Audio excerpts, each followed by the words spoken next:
শুনছেন সবসময় রেডিও ভূতের সাথে আছি রাসেল, আর শুরু হয়ে গেল ভূত এফএম। সবাইকে নববর্ষের শুভেচ্ছা।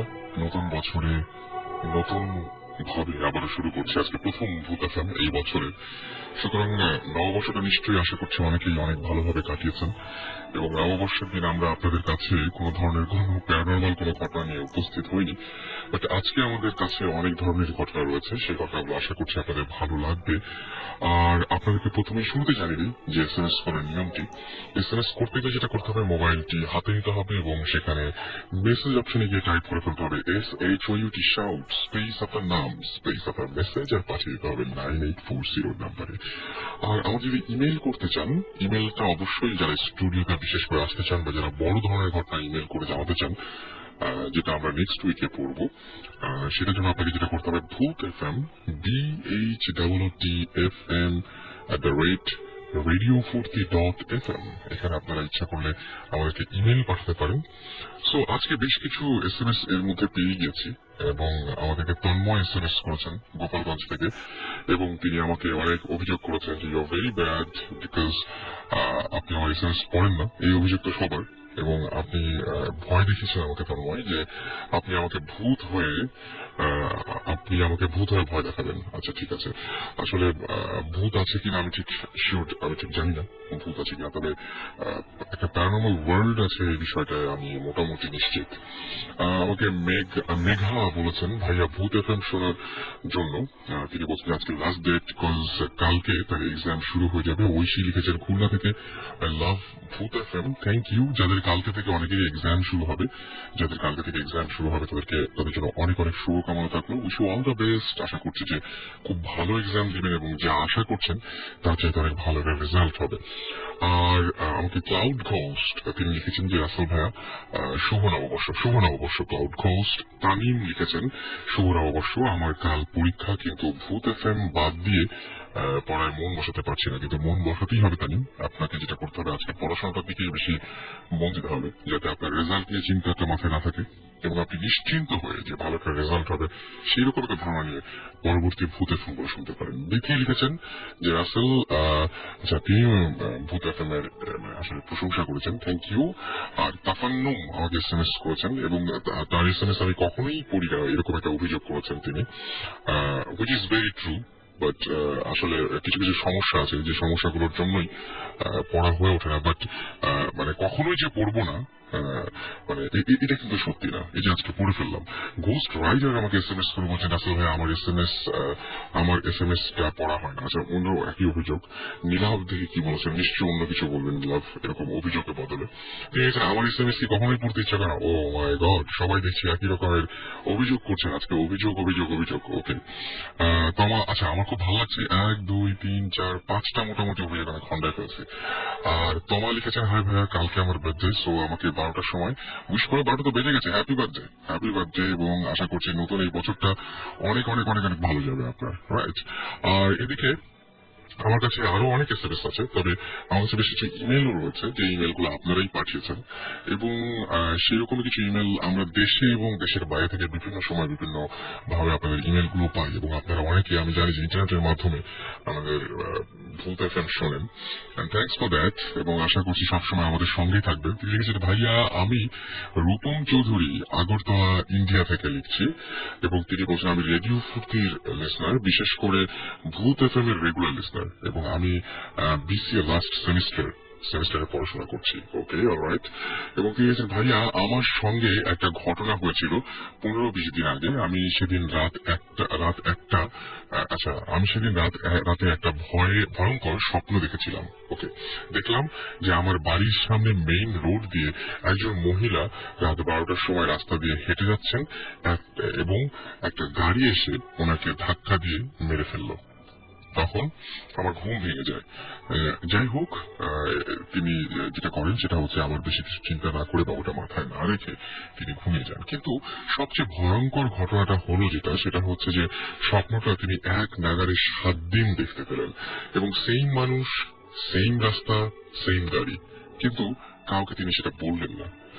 কিন্তু কয়েকদিন পর যা হলো এটা দেখে তার মুখ দিয়ে কোনো শব্দই বেরোচ্ছিল না। সেদিন সত্যি সত্যি ঘটনাটা ঘটলো। তার বাড়ির সামনে একজন মানুষ, যিনি গাড়ি অ্যাক্সিডেন্ট করলেন, তাকে একটা গাড়ি ধাক্কা দিয়ে চলে গেল এবং মানুষটি মারা গেলেন। সেম রাস্তা, সেম গাড়ি, সেম মানুষ। সো এটাকে কি আমি কোইন্সিডেন্স বলবো? এটাকে কি আমি কোনো এটাকে কি প্যারানর্মাল ঘটনা বলা যায় কিনা, আই ডোন্ট নো। আমি বলতে চাই না, কারণ এটা পুরোপুরি আপনাদের ওপর। আপনারা চিন্তা করবেন যে আসলে এটাকে কোন ধরনের ঘটনা বলা যায়। অনেক সময় আমরা হ্যালোসিনেট করি, তাই না? হ্যালোসিনেট করি এবং হ্যালোসিনেট করার ফলে আমরা অনেক কিছু দেখি এবং আমরা অনেক সময় বলে ফেলি যে কি বলছে এটা তো সত্যি না, আসলে এটা সত্যি মনে হচ্ছে না, কি এরকম হতে হয় নাকি, বা আমরা হয়তো বাড়িয়ে বলছি, বা যিনি বলছেন তিনি হয়তো বাড়িয়ে বলছেন, বা এগুলো সব চোখের ভুল। ভাই, আমি একটা কথা বলতে চাই, চোখের ভুল হোক আর যাই হোক, যদি আমি এক্সপিরিয়েন্স করি তাহলে সেই এক্সপিরিয়েন্সটা খুব ভয়ঙ্কর। সেটা আমি সত্যি দেখি, মিথ্যা দেখি আর যাই দেখি না, কারণ আমার চোখের সামনে একটা ঘটনা ঘটছে, এর চাইতে ভয়ঙ্কর কিছু হতে পারে না। আমি হ্যালোসিনেট করলে কার কি, যা হবার আমারই তো হবে। সো ঘটনাটা হ্যালোসিনেট আমি অন্য কিছু করতে পারতাম। আমি দেখতে পেতাম যে সুন্দর আমার একটা ফ্রেন্ড আমার জন্য একটা বার্থডে কেক নিয়ে এসে বলছে cake cut, Russell cake cut, তোর জন্য কেক নিয়ে আসে। এরকম হ্যালোসিনেট করলে তো ভালো হয়, কেক খেলাম, পেটও ভরলো। এরকম কিছু হ্যালোসিনেট করে নিশ্চয়ই আপনার যখন কোনো অভিযোগ ছিল না বা কোনো ধরনের কোনো ঝামেলা ছিল না। ঝামেলা তখন হয় যখন একদম আপনি কোনো ধরনের কোনো কিছু চিন্তাই করছেন না, বাট আপনার সামনে এরকম একটা অঘটন ঘটে গেল। যাই হোক, আমি আরেকটা ইমেল এই জন্য পড়তে যাচ্ছি। আমি জানি না যেটা হ্যালুসিনেশন কিনা, বাট আমার পড়তে খুব ইচ্ছা করছে বলে আমি পড়ছি। তিনি লিখেছেন যে এটা আমার এলাকার বড় ভাইয়ের গ্রামের কাহিনী, যা ওনার মুখ থেকে শোনা। আচ্ছা, এই ঘটনাটা অবশ্য ঠিক হ্যালুসিনেট করার মতো না। এটা হচ্ছে অনেক সময় এরকম ঘটনা ঘটে যে মিথ থাকে কিছু এলাকার। আমরা জানি না যে এটা সত্যি কিনা বা মিথ্যা কিনা, আমরা জানি না, বাট এই ঘটনাটা বেশ ভয়ঙ্কর এবং আমার মনে হয় যে শুনলে ভালো লাগবে। তো এক রাতে এক লোক প্রায় 12টার দিকে হেঁটে গ্রামে ফিরছিল। লোকটি যখন একটা ব্রিজের ওপর দিয়ে পার হচ্ছিল, হঠাৎ তার অনেক পানির পিপাসা পেল। তাই ব্রিজটা পার হয়ে সেই নদীতে নামে পানি খাওয়ার জন্য। তখন হঠাৎ লোকটি নদীটির কিছু দূরে কিছু একটা দেখতে পান। কিছু দূর গিয়ে উনি দেখতে পান একটি লাশ। লাশটা দেখে তিনি অনেক ভয় পেয়ে যান। তারপর তিনি কাছে যান লাশটাকে ভালোভাবে দেখতে। উনি দেখলেন যে ওটা একটা মেয়ের লাশ, যে কিনা বউয়ের সাজে আছে। হঠাৎ লোকটি সেই বধূ বেশে, যে বউটা আর কি সেটা মারা গিয়েছিল, সেই মেয়েটার কাছে যান এবং তিনি ভালো করে খেয়াল করে দেখেন যে তার হাতে একটা সোনার আংটি আছে, যেটা দেখে বোঝা যাচ্ছে যে অনেক দামি। তো লোকটা তার আঙুল থেকে রিংটা খোলার চেষ্টা করেন, কিন্তু রিংটা কিছুতেই খুলতে পারেন না। তাই তিনি যেটা করেন সেটা হচ্ছে রিংটা খুলতে না পেরে পুরো আঙুলটাই ছিঁড়ে ফেলেন এবং সেই আঙুলটা নিয়ে তিনি চলে যান। এর পরের দিন যেটা হলো সেটা হচ্ছে একই সময় ওই ব্রিজের ওপর দিয়ে আসার সময় ওনার আবারও পানির পিপাসা পায়, কিন্তু তিনি ওই দিন ভয়ে ওই নদীতে নামেননি। তিনি কিছু দূর যাওয়ার পর একটা ঘর দেখতে পান, যেখানে মিটমিট করে আলো জ্বলছে, যদিও এই জায়গায় কোনো ঘর থাকার কথা না। কিন্তু তিনি পিপাসা মেটানোর জন্য, বুঝতেই পারছেন যে এরকম ক্ষেত্রে হয় এরকম যে পিপাসা বেশি পায় বা ঘটনা ঘটবে, এই জন্য হয়তো পিপাসাটা বেশি পেয়েছিল। সেই পিপাসা মেটানোর জন্য তিনি ওই ঘরটিতে যান এবং দেখেন একটি মেয়ে কাজ করছে। তিনি মেয়েটিকে পানি দিতে বলেন। তখন মেয়েটি কোনো কথা না বলে তার জন্য যেটা করে সেটা হচ্ছে পানি নিয়ে আসে একটি গ্লাসে করে, এবং মেয়েটি লোকটিকে গ্লাসটি যখন দেন তখন লোকটি তার হাতের দিকে তাকিয়ে দেখে যে ঠিক এই মেয়েটিরও এই হাতের যেটা রিং ফিঙ্গার, সেই রিং ফিঙ্গারটা নাই। এবং রাতে সে যেটা করলো সেটা হচ্ছে, যাই হোক, ফিঙ্গারটি তিনি গতকাল রাতে যে ফিঙ্গারটি যখন তিনি ছিঁড়ে নিয়েছিলেন সেটা দেখতে পেলেন এবং তিনি বুঝতে পারলেন কিছুক্ষণের মধ্যেই যে এটা সেই মেয়ে যার কাছ থেকে তিনি গত রাত্রে যার আঙুলটা ছিঁড়ে আংটিটা নিয়ে গিয়েছিলেন। এরপরে তার কোনো জ্ঞান ছিল না এবং তাকে পরবর্তীতে সেই জায়গা থেকে উদ্ধার করা হয়। আমাকে আতিকুল বেলি রোড থেকে এই ঘটনাটা SMS করেছেন এবং তিনি ইমেল করেছেন এবং তিনি বলেছেন যে তাদের স্টুডিওতে আসা সম্ভব না, সো তিনি ইমেলে জানিয়েছেন এটা। এবং হয়তো লোকটা পরবর্তীতে ওই মেয়েটাকে বা ওই বাড়িটাতে গিয়ে পুরো ব্যাপারটা হয়তো হ্যালোসিনেট করেছিল, যেটা বলছিলাম আর কি। হয়তো আগের দিন হলো ওটা মানে অন্যায় কাজ করেছিল বলে, যদিও তিনি বলছেন যে লোকটির সাথে তারপরে আর কিছু হয়নি, যদিও মানে লোকটির কোনো ক্ষতি হওয়া বা এরকম কোনো কিছু ঘটেনি। লোকটি ঠিকঠাক ভাবে বহাল তবিয়তে ফিরতে পেরেছিলেন এবং তিনি ঠিকঠাকই আছেন। বাট হয়তো ওই দিনের ওই ঘটনাটা তাকে মনে করিয়ে দেওয়ার জন্য যে কাজটা তুমি ভালো করোনি, সো এটা হ্যালোসিনেট করতেই পারে, এটা হ্যালুসিনেশন হতেই পারে। বাট আপনি চিন্তা করুন যে এরকম অনেক রাতে যদি আপনার সাথে এই সেম ঘটনাটা ঘটতো, তাহলে আপনি কি করতেন? প্রথম কথা যে আমরা কি হয়তো এই রিংটা খোলার কোনো সাহসিকতা দেখাতাম না বা খুলতাম না বা এরকম অন্যায় কাজ করতাম না।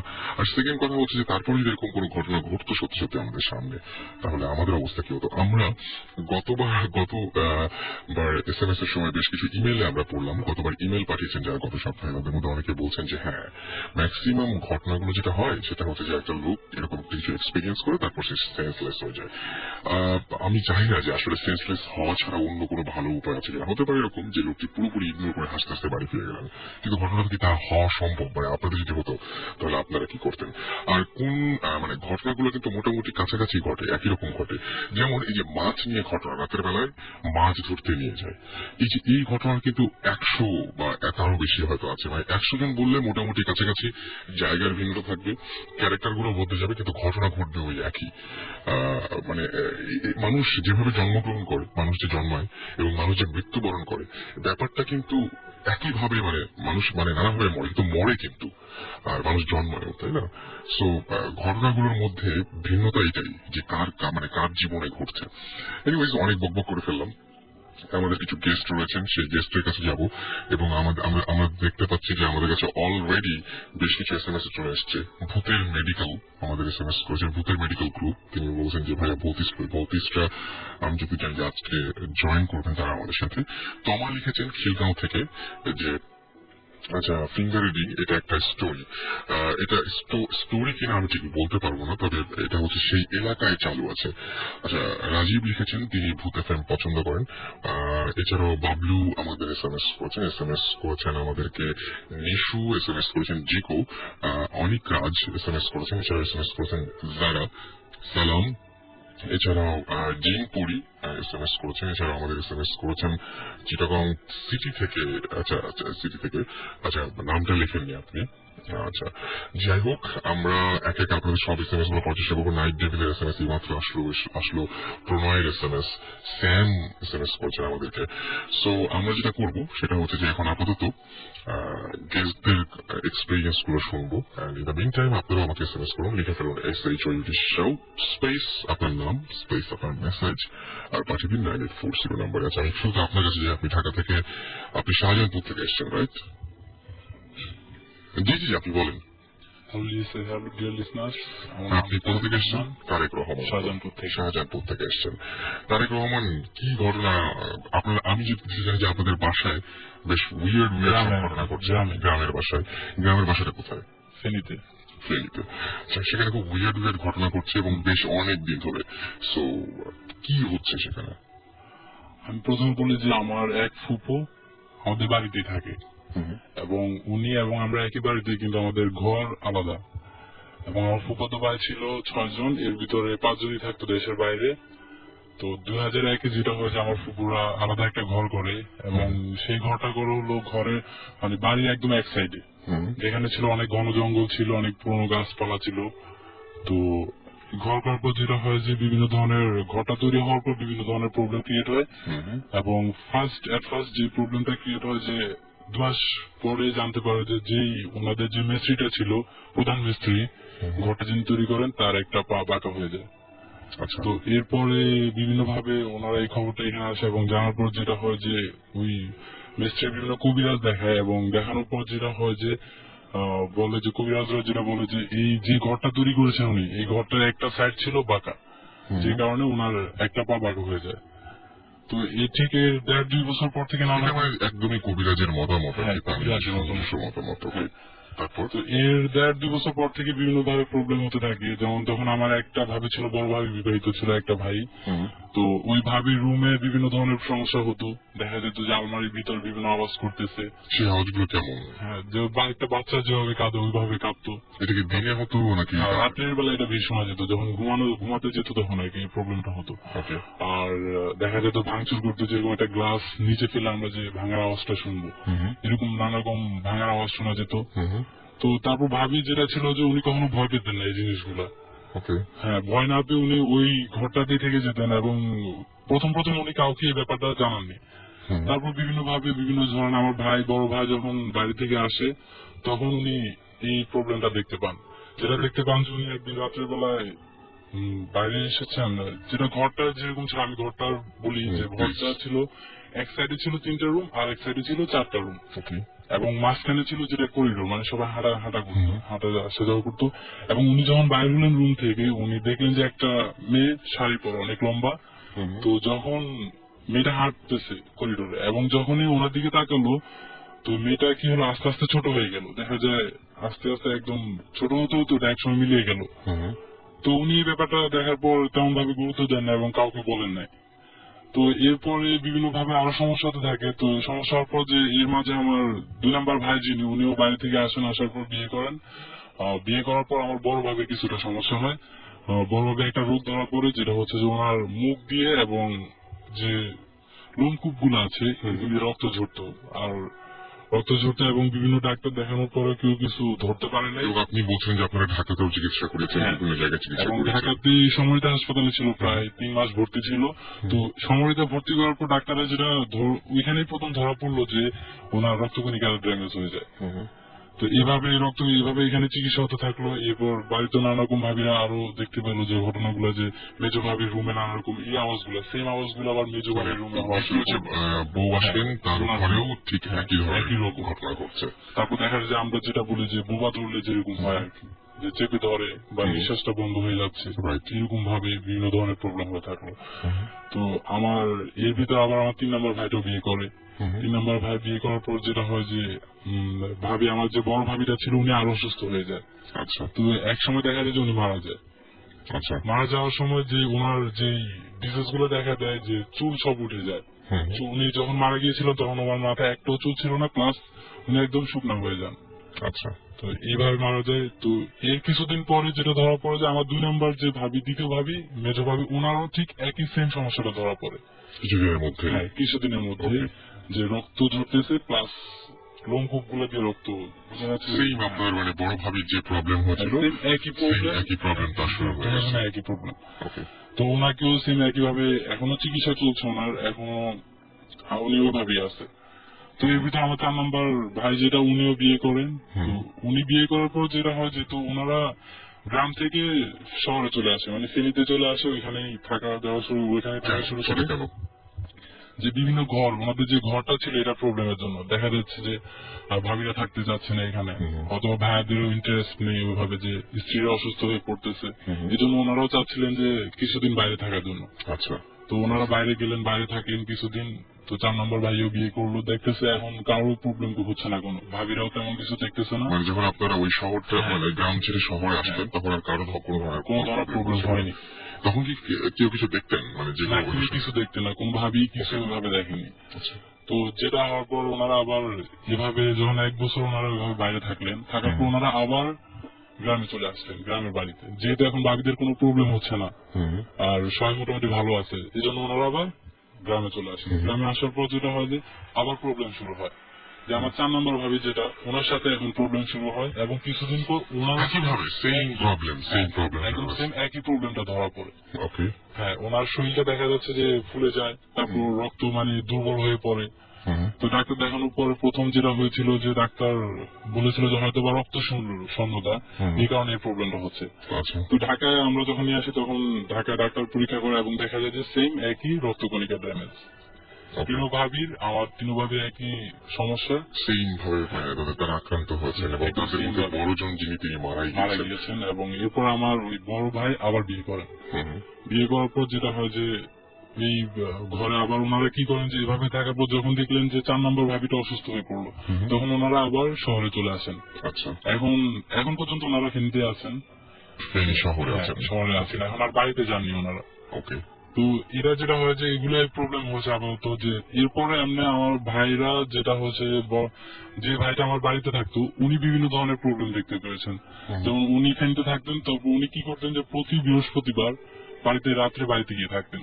তো বাড়িতে থাকার পর যেটা এক রাতে হলো কি যে ফ্যান চলতেছে, ফ্যানটা হঠাৎ অস্বাভাবিক জোরে ঘোরা শুরু হয়ে গেল।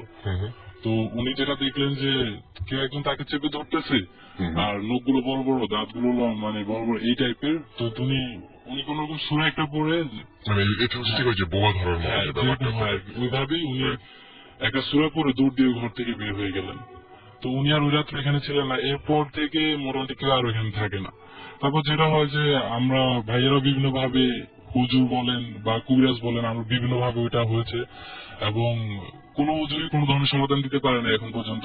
কিন্তু সবার কথায় যেটা মিল ছিল, মানে ম্যাক্সিমাম হুজুর যেটাই বলেছেন যে যেহেতু জায়গাটা পুরনো এবং জায়গাটার গাছগুলো যেহেতু অনেক আগে লাগানো, অনেক পুরাতন গাছ ছিল, এবং আমরা যেটা জানি যে গ্রামে বা শহরে যেখানে হুজুররা কি করে যে যদি কোনো জিন খারাপ থাকে তাহলে তাকে বোতলে আটকায় রাখে। আমি এইখানে একটা কথা বলবো যে বোতলের ব্যাপারটা যেটা বলেন, আমি নাম বলতে পারছি না একদমই, কিন্তু আমাদেরই খুবই আমাদের সাথে রেগুলার আছেন এরকম মানুষের কাছ থেকে, বা আমরা শুনেছি যে হ্যাঁ অনেকেই বলেছেন এই ব্যাপারটা যে হ্যাঁ যে বোতলে ভরে ফেলার যে ব্যাপারটা, এটা ঠিক আমি নিজে কোনোদিন দেখি নাই, কিন্তু আমি শুনেছি যে এরকম ধরনের ঘটনা ঘটে, অনেকের কাছে আমি জিনিসটা শুনেছি। আমি যেটা দেখেছি যে আমাদের এলাকায় যে হুজুর আছে ওনার রুমে আমি এই জিনিসটা দেখেছি, যে চারপাশে বোতল লাগানো।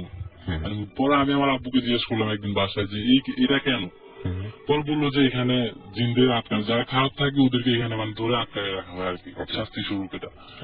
তো যেটা হয় যে ওনাদের গাছগুলো কাটা, যখন বিল্ডিংটা তৈরি করা হয় তখন গাছগুলো কাটা হয়, এবং গাছগুলো যখন কাটা হয় তখন ওইখানে যে আমরা যেটা বলছি যে বোতলে ভরে যে জিনদেরকে রাখা হয়, খারাপ জিনদেরকে।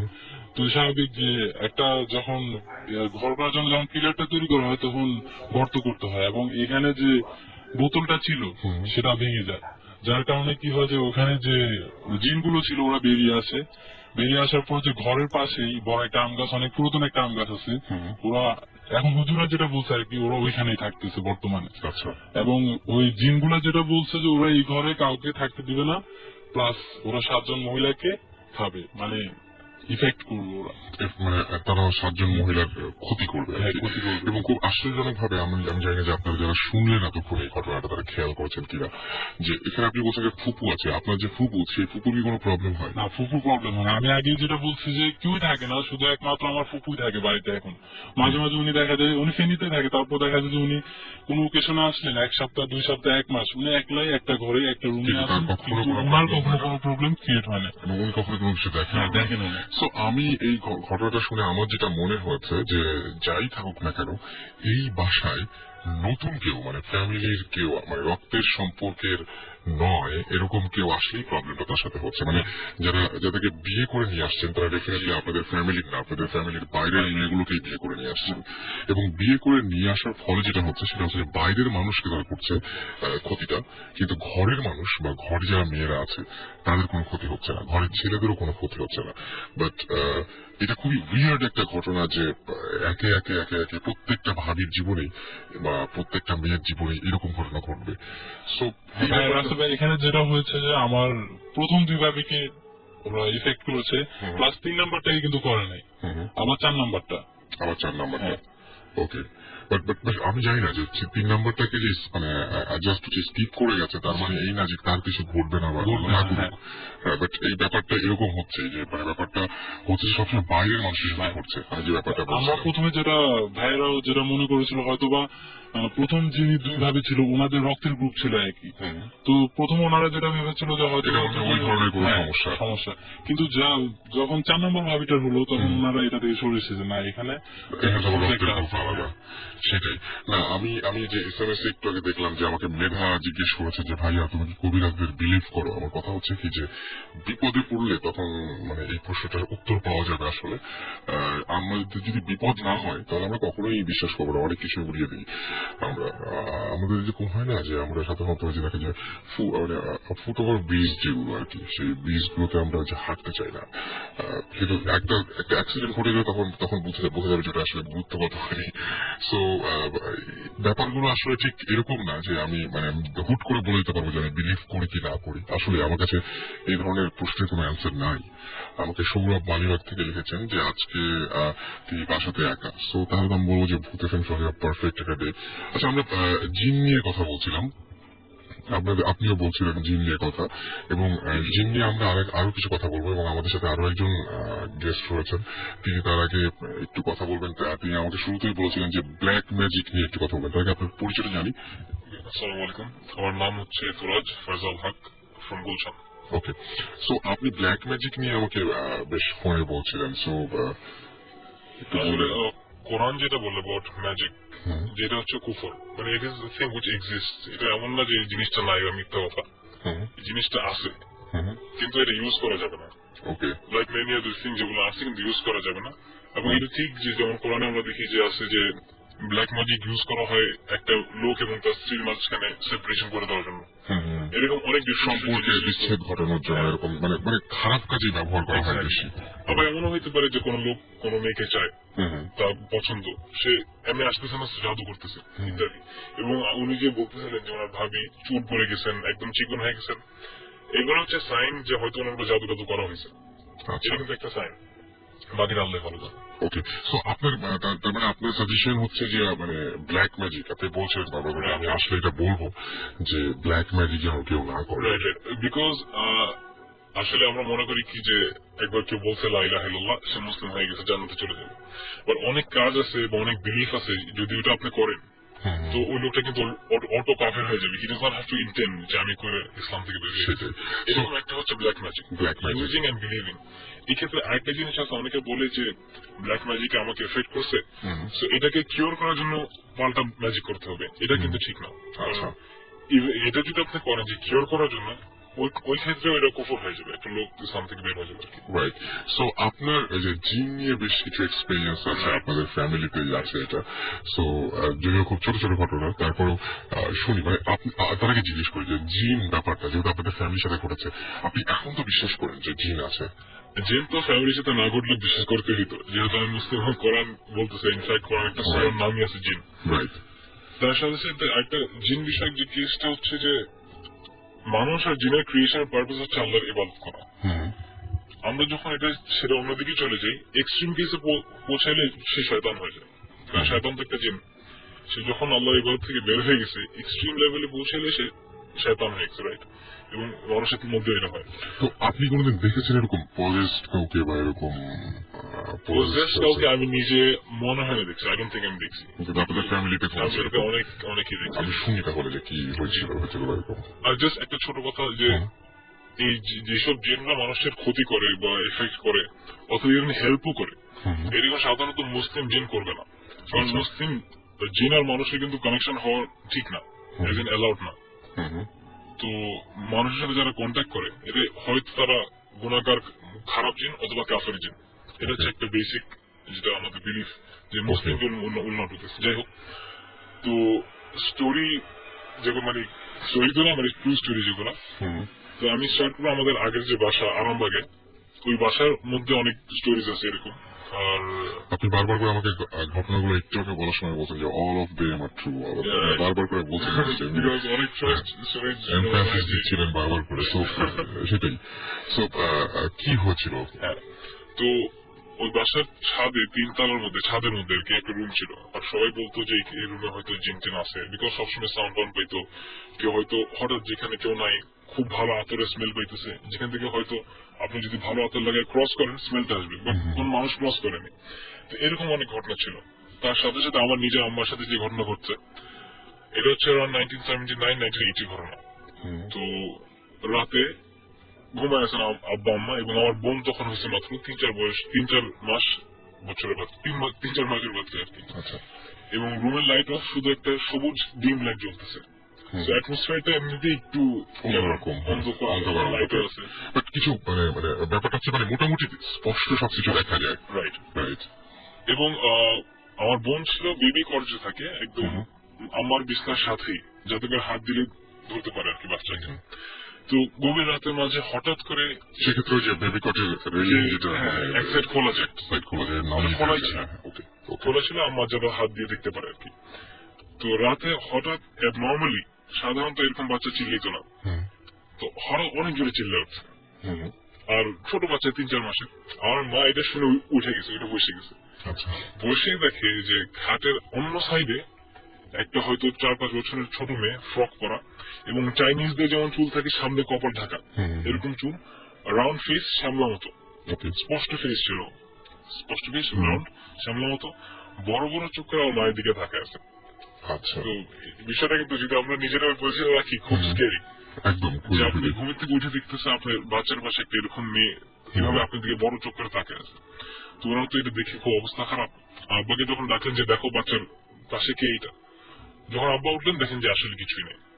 ওকে, তো এটা আপনার মাই দেখতে পেয়েছিলেন? নিজে দেখতে, কিন্তু আব্বা যখন উঠছে উনি দেখেন নাই। আচ্ছা, আপনার আরেকটা ছোট বাচ্চা এরকম ঘটনা আছে আপনাদের ফ্যামিলিতে, একটু বলবেন? এটা হচ্ছে আমার ফুফাতো বোন, কাজিন, তাদের বাসা হচ্ছে ওয়ারিতে, এবং ওই বাসায় এই স্টোরিগুলো। তো উনি বলতেছিলেন আমাকে যে যখন বাচ্চা হয়েছে তারা ফিল করতে ছোটকাল থেকে, যখন মানে একদম বাচ্চা একদম ছোট, কয়েক মাস, তখন জিন গুলো অনেক বাচ্চাকে কষ্ট দিচ্ছে, ইন দ্য সেন্স যে হয়তো বাচ্চাকে কেউ চিমচি মারতেছে বা গুতা মারতেছে, বাচ্চা কান কেঁদে উঠতেছে, মানে নর্মালি না। তো দে কুড ফিল যে হয়তো কিছু আছে। একবার এরকম বাচ্চাকে কোলে নিয়ে বা বাচ্চার টেক কেয়ার করতেছে, তো আমার কাজিন শি ফেল্ট যে তার ডান দিকে যে জানলাটা আছে, এই জানলাতে তার মনে হয়েছে কেউ দাঁড়ায় আছে। উনি যখন তাকিয়েছিল এখানে, তাকে দেখে আসলে কেউই নাই। ঠিক আছে, উনি এটা পাত্তা দিলেন না। কিছুক্ষণ পরে দেখেন যে বাচ্চাটা ঠিক ওই জানলার দিকে একদম গভীর ভাবে তাকে হাসতেছে বা কিছু একটা করতেছে। তার মানে বাচ্চাটা কিছুটা ফিল করছে। এক্স্যাক্টলি, জিন তার নিজেকে এক্সপোজ করতেছিল বাচ্চাটার কাছে। সিমিলারলি বাচ্চার আরেকটা স্টোরি আছে, সিম বাসার নিচ তলায় বাচ্চাটা যখন আরেকটু বড় হয়েছে, হাঁটতে যেতে পারে, হয়তো স্পষ্ট কথা বলতে পারে না, তখন মনে করেন ফর এক্সাম্পল ড্রয়িং রুমের সময় বসা অবস্থায় হঠাৎ দেখতে পারতেন যে, হঠাৎ বলতে বাচ্চাটা লাঠি নিয়ে সামনে ব্ল্যাঙ্ক জায়গায় মারতেছে, ওকে, সো অ্যাজ ইফ সে কাউকে মারতে চাইছে, কাউকে পিটাইতেছে, মারতে চাইতেছে, আর অন্য কেউ দেখতেছেন এটা। আচ্ছা, তো বোন তার বাচ্চাকে জিজ্ঞেস করতো যে কেউ ওখানে কেউ আছে, ও ইশারা করে বলতে হ্যাঁ আছে। কি বলে? ইশারা করে সে দেখাচ্ছে যে আমাকে ডাকতেছে। এটা ছিল বাচ্চার স্টোরি, মানে যে সে জিনটা এসে বাচ্চার কাছে নিজেকে এক্সপোজ করছে, বাট অন্য কেউ আর দেখতে পারতেছে না এটা। অলরাইট, সো এই হচ্ছে ঘটনা। এবং তারপরে মানে আচ্ছা, এই যে একটু আগে আমরা যে ঘটনাটা শুনলাম যে একটা বাসায় প্রবলেম হয়, আবার সেই বাসাটা চেঞ্জ করলে আর প্রবলেম হয় না, এই ঘটনাটা কি মনে হয় যে আসলে এরকম কোন নির্দিষ্ট এরকম বাসা থাকতে পারে যে বাসায় প্রবলেম গুলো হয়, বা অন্য কোনো বাসায় প্রবলেম নাও হতে পারে, এরকম কোনো ঘটনা থাকতে পারে? আসলে এরকম আসলে আল্লাহ নোজ বেস্ট, বা যেটা মনে হয় তা হচ্ছে যে এমন হইতে পারে যে হয়তো একটা জায়গায় জিনরা অনেক বছর ধরে থাকতেছে, because they live long life, হয়তো কয়েকশো বছর ধরে থাকতেছে, কে জানে। তো হয়তো ওই জায়গায় অন্য কেউ আসবে, এটাও তারা পছন্দ করে না। এটার সাথে সাথে এটাও হইতে পারে যে জিন কোন একটা স্পেসিফিক লোককে পছন্দ করে ফেলছে, আচ্ছা, এবং সে যেখানেই যাচ্ছে ওখানে তাকে ফলো করতেছে, এদের পছন্দ করছে। অথবা অনেক সময় এরকম আমার একটা ফ্রেন্ডের ঘটনা আছে, লম্বা স্টোরি শর্টে বলি, যে তাদের বাসার বুয়াকে এফেক্ট করছিল জিন ধরছিল, যখন ছাড়াইতে চেষ্টা করতেছে, পানি মারছে, পানির মধ্যে সূরা ফালাক, নাস, এত কিছু করে ফু দিয়ে পানি মারতেছে, সে বলে মরিচ মারতেছে। জিনটা বলতেছে মহিলার মুখে যে ইনহার ল্যাঙ্গুয়েজ আর কি, যে মরিচ মারছে।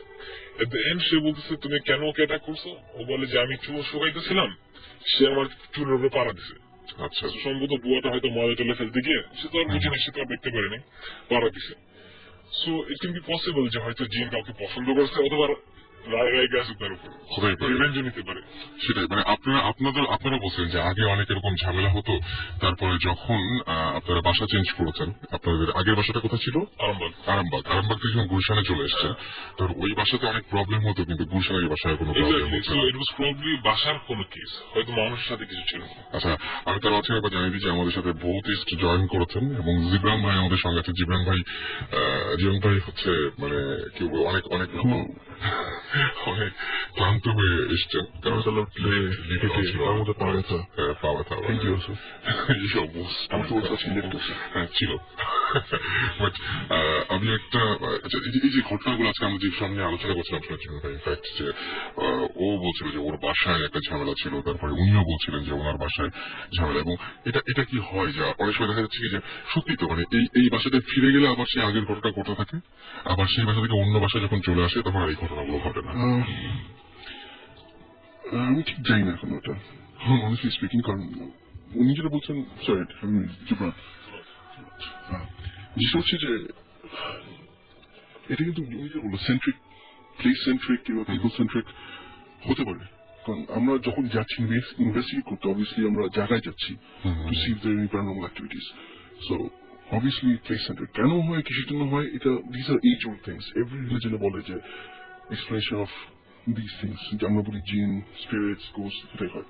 প্রবলেমটা হয়ে গেছে যে এখানে যে we no religion has ever defined it properly, right? একটা জিনিসই ধরা কোরআন ট্রাইড এখানে বলেছে 3 রকমের জিন আছে, one doesn't do anything, other takes animal shapes and forms, the last one is the most powerful one, that they can actually do some harm, একদম করতে পারে যেটা। এখন জিনিস হচ্ছে যে ওরা কেন করে কিসের জন্য করে আজ পর্যন্ত আমরা যাই না সত্যি। সো আমরা একটু একটা ছোট ব্রেকে যাব, আমাদেরকে আমি বলে দিই ফট করে যে আমাদেরকে সোহান এসএমএস করছেন মিনা ফারহানা চিটাগাং থেকে এসএমএস করছেন, শহীদ এসএমএস করছেন আমাদেরকে, নকিব সৌরভ সিলেট থেকে এসএমএস করেছেন, আফিয়া এসএমএস করেছেন, ভূতের রানী এসএমএস করেছেন, জিবরান ভাই এসছেন এবং আপনারা সবাই জানেন যে জিবরান ভাই একটা পুরস্কার ঘোষণা করেছেন আপনাদের উপরে, যে আপনারা যত ভয়ঙ্কর বা যত মানে স্পেশাল মানে কি বলবো যে ডিফারেন্ট টাইপের সব নামগুলো পাঠিয়ে দিবেন আপনাদের, যেমন যে ভূতের রানী একটা ফেসবুক পেজ, এবং সেটা যেটা করতে হবে সেটা হচ্ছে আপনি এভাবে এসএমএস পাঠালে যে নামটা বেস্ট হবে তার জন্য একটা পুরস্কার রয়েছে জিবরান ভাইয়ের পক্ষ থেকে। লহমা আমাদের এসএমএস করেছেন, লিমন এসএমএস করেছেন, আবিদ এসএমএস করেছেন, আরাফ এসএমএস করেছেন, আতিক এসএমএস করেছেন, এছাড়াও আমাদেরকে এসএমএস করেছেন জিবরানের ভূত, নামটা বেশ ভালো না? সো অনেক খবর আছে, সো আপনার নামটা বেশ ভালো। সো এছাড়াও রুম এসএমএস করেছেন, আমাদেরকে এসএমএস করেছেন, আর যে রূপকথা ওকে মেহরাব এসএমএস করেছেন, নেভাল ঘোস্ট এসএমএস করেছেন, ডেডম্যান এসএমএস করেছেন, ভাই আমি বাড়িতে একা বাট খুব এনজয় করছি, ডেডম্যান। সো আপনি ভাই ডেডম্যান, আপনি বাড়িতে একা থাকলে কি আর মানে সবার নিয়ে সেটাই।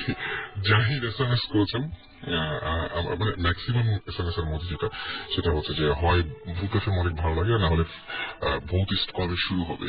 সো ভৌতিস্ট শুরু হতো দিন চলেই আসছে, তাই না? একদম কাছাকাছি রঙ্গের এসএমএস। আমরা কিছুদিনের মধ্যেই আপনাদের একটা আল্লাহর কসম ডেট দিয়ে দেবো, আল্লাহর কসম ডেটে আপনারা টেলিভিশন গুলো ওয়েট করবেন এবং মানে ভৌতিস্ট দেখবেন।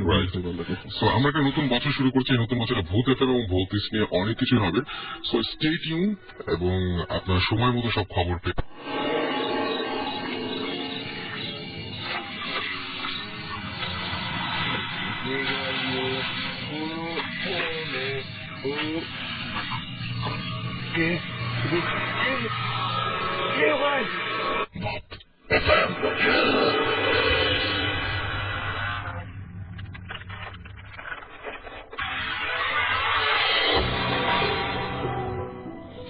রাইট শুনছেন সবসময় রেডিও ফুড দিয়ে চলছে ভূত এফএম, সাথে আছে রাসেল। ঘড়িতে সময় রাত 12:47।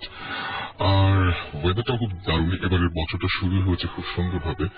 আমরা জানি যে বৈশাখ যেমন হয় সারাদিন প্রচন্ড গরম, প্রচন্ড ভ্যাপসা একটা গরম ছিল, রোদের মানে তাপ ছিল অনেক বেশি, এবং সন্ধ্যাবেলায় আরো বেশি গরমটা বাড়লো এবং এক সময় সেটা ঝড়ে রূপান্তর হলো এবং বৃষ্টি হয়ে ঝরে পড়লো। এবং আজকের দিনটাতে রোদ থাকলেও গরমের কষ্টটা অনেকেরই একটু কম হয়েছে গতকালকে চাইতে অন্ত।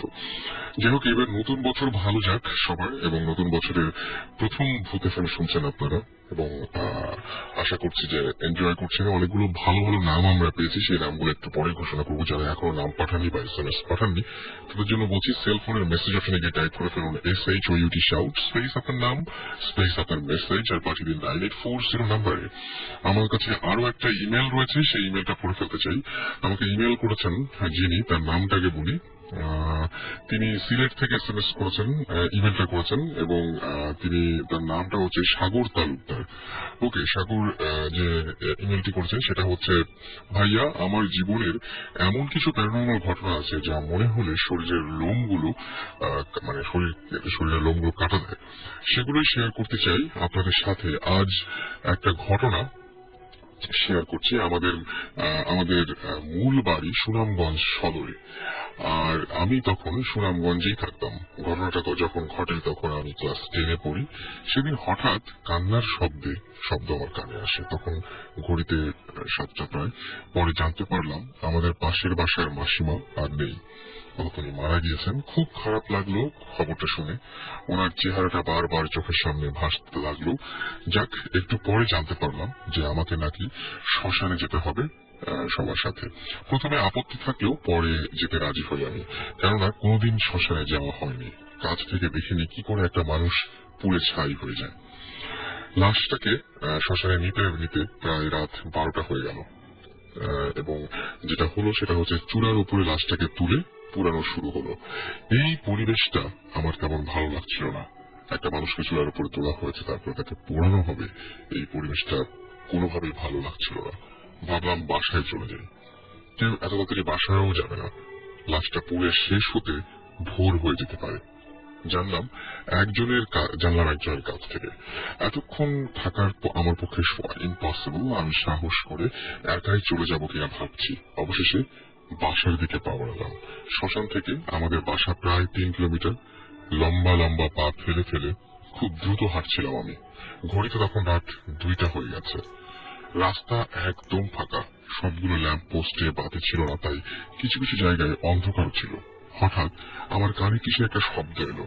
দেখলাম আমার পাশ দিয়ে এতই জোরে 3টি কুকুর চলে গেল যে নিমিষে যেন হাওয়া হয়ে গেল এরকম মনে হলো। এবং কুকুরগুলো দেখে কুচকুচে কালো দেখতে, আর অনেক লম্বা ছিল তারা, সাধারণ কুকুরের মতো না। আমার পা যেন সামনের দিকে আর চলছে না। তখন ভাবতেই পারিনি একটু পরে আরো ভয়ঙ্কর কিছু আমার জন্য ওয়েট করছে। আমি দৌড়ের মতো হাঁটছি সামনের দিকে। হঠাৎ কে যেন আমাকে বলছে, শ্মশান থেকে আসছো? তারপর আমি যা দেখলাম, যাকে একটু আগে শ্মশানে পুরাতে রেখে এসেছি, সেই মাসিমা ধবধবে সাদা কাপড় পরে আমার পাশে দাঁড়িয়ে আছে। আমি আর কিছু বলতে পারি না। যখন সকাল হলো আমি আমার রুমের বিছানায় শুয়ে আছি। পরে জানতে পারলাম সবাই যখন শ্মশান থেকে ফিরে আসছিল, আমি বাসার কাছেই রাস্তায় শোয়া অবস্থায় আমাকে তারা দেখতে পায়, এবং পরে তারাই আমাকে বাসায় পৌঁছে দেয়। হয়তো হতে পারে এরকম যে পরিবেশটা তার ভালো লাগেনি, এবং শ্মশানের পরিবেশ ভালো না লাগার কারণে ফেরার সময় সে হ্যালুসিনেট করছে পুরো ব্যাপারটা। কিন্তু ভয়টা যে সে পেয়েছে এই বিষয়ে কোনো সন্দেহ নেই। আচ্ছা, আমাদের কাছে বেশ কিছু নাম চলে আসছে জীবন ভাই, এবং সেই নামগুলোই আমরা একটু আপনাকে পড়ে শোনাই। আমাদেরকে SMS করেছেন ভূত বাবা জীবন। আচ্ছা, পেতনির রানী আমাদেরকে SMS করছে, এবং পেতনি রানী বলছেন জীবনের ওপরে আসর পড়বে। আর কত আসর তো সেই একদম সেই অনেক আগে থেকেই পড়ে আসছে কত। এবং আমাদেরকে SMS করেছেন খুব মজার নাম, দ্য এক্সোরসিস্ট। এবং তিনি বলছেন যে এভরিবডি, তিনি বলছেন যে alert because he is joining ভূত FM। এবং সো ওয়েলকাম। আচ্ছা, ভৌতিস্ট আমাদের SMS করেছেন, ঘোস্ট ফোর্স আমাদের SMS করেছেন, বলছেন যে আমার SMS না পড়লে ভূত পাঠালাম। কিন্তু আমার না একটা নাম আমার খুবই ভালো লেগেছে। নামটার নাম হচ্ছে লম্বা লাশ। সেটাই, যাতা রকমের ভালো আর কি। জাকুলার চাস্তো ভাই আমাদের SMS করেছেন, জিজ্ঞেস করছেন সুমন ভাই কোথায়। উনি একটু এক্সপিরিয়েন্স করতে গেছেন। আচ্ছা, ওকে ফাইন। মিলি আমাদের SMS করেছেন ফ্রম সিলেট, এবং তিনি বলেছেন যে আচ্ছা তিনি তারা জাহেদ, তারপরে হচ্ছে জুন, তারপরে রিনা, স্বপ্না, এবং তারা 5 জন মিলে একসাথে তারা হচ্ছে এটা নর্মাল, কিন্তু তারা একসাথে আমাদের ভূত এফএম শুনছেন আর কি। আর ব্ল্যাক ম্যাজিক নিয়ে একটা পর্ব করা যায় কিনা এটা তিনি বলছেন যে ব্ল্যাক ম্যাজিক ডেফিনেটলি করা যায়। তুমি কি বলো? আমার মনে হয় যে করা যেতে পারে, যে মানে ব্ল্যাক ম্যাজিক আসলে আমরা করেছিও ইনফ্যাক্ট আপনার সাথে। আপনি একজন গেস্ট ছিলেন এবং তিনি অনেক কিছু বলেছেন এবং তার এক্সপিরিয়েন্স গুলো পাকিস্তান সব। সো আমরা এর আগে কথা বলেছি। আমাদেরকে এসএমএস করেছেন, ইউ লাভ দিস ম্যান, সেটা হচ্ছে গিটারিস্ট জিন। হ্যাঁ, সেটা একদম গিটারিস্ট জিন। ফারদিন আমাদের এসএমএস করেছেন। ফারদিন এসএমএস করে বলছেন, অফিস থেকে বাসায় যাচ্ছি, গাড়িতে একা ভূত এফএম শুনতে ভালো লাগছে। অনেক সাহসী।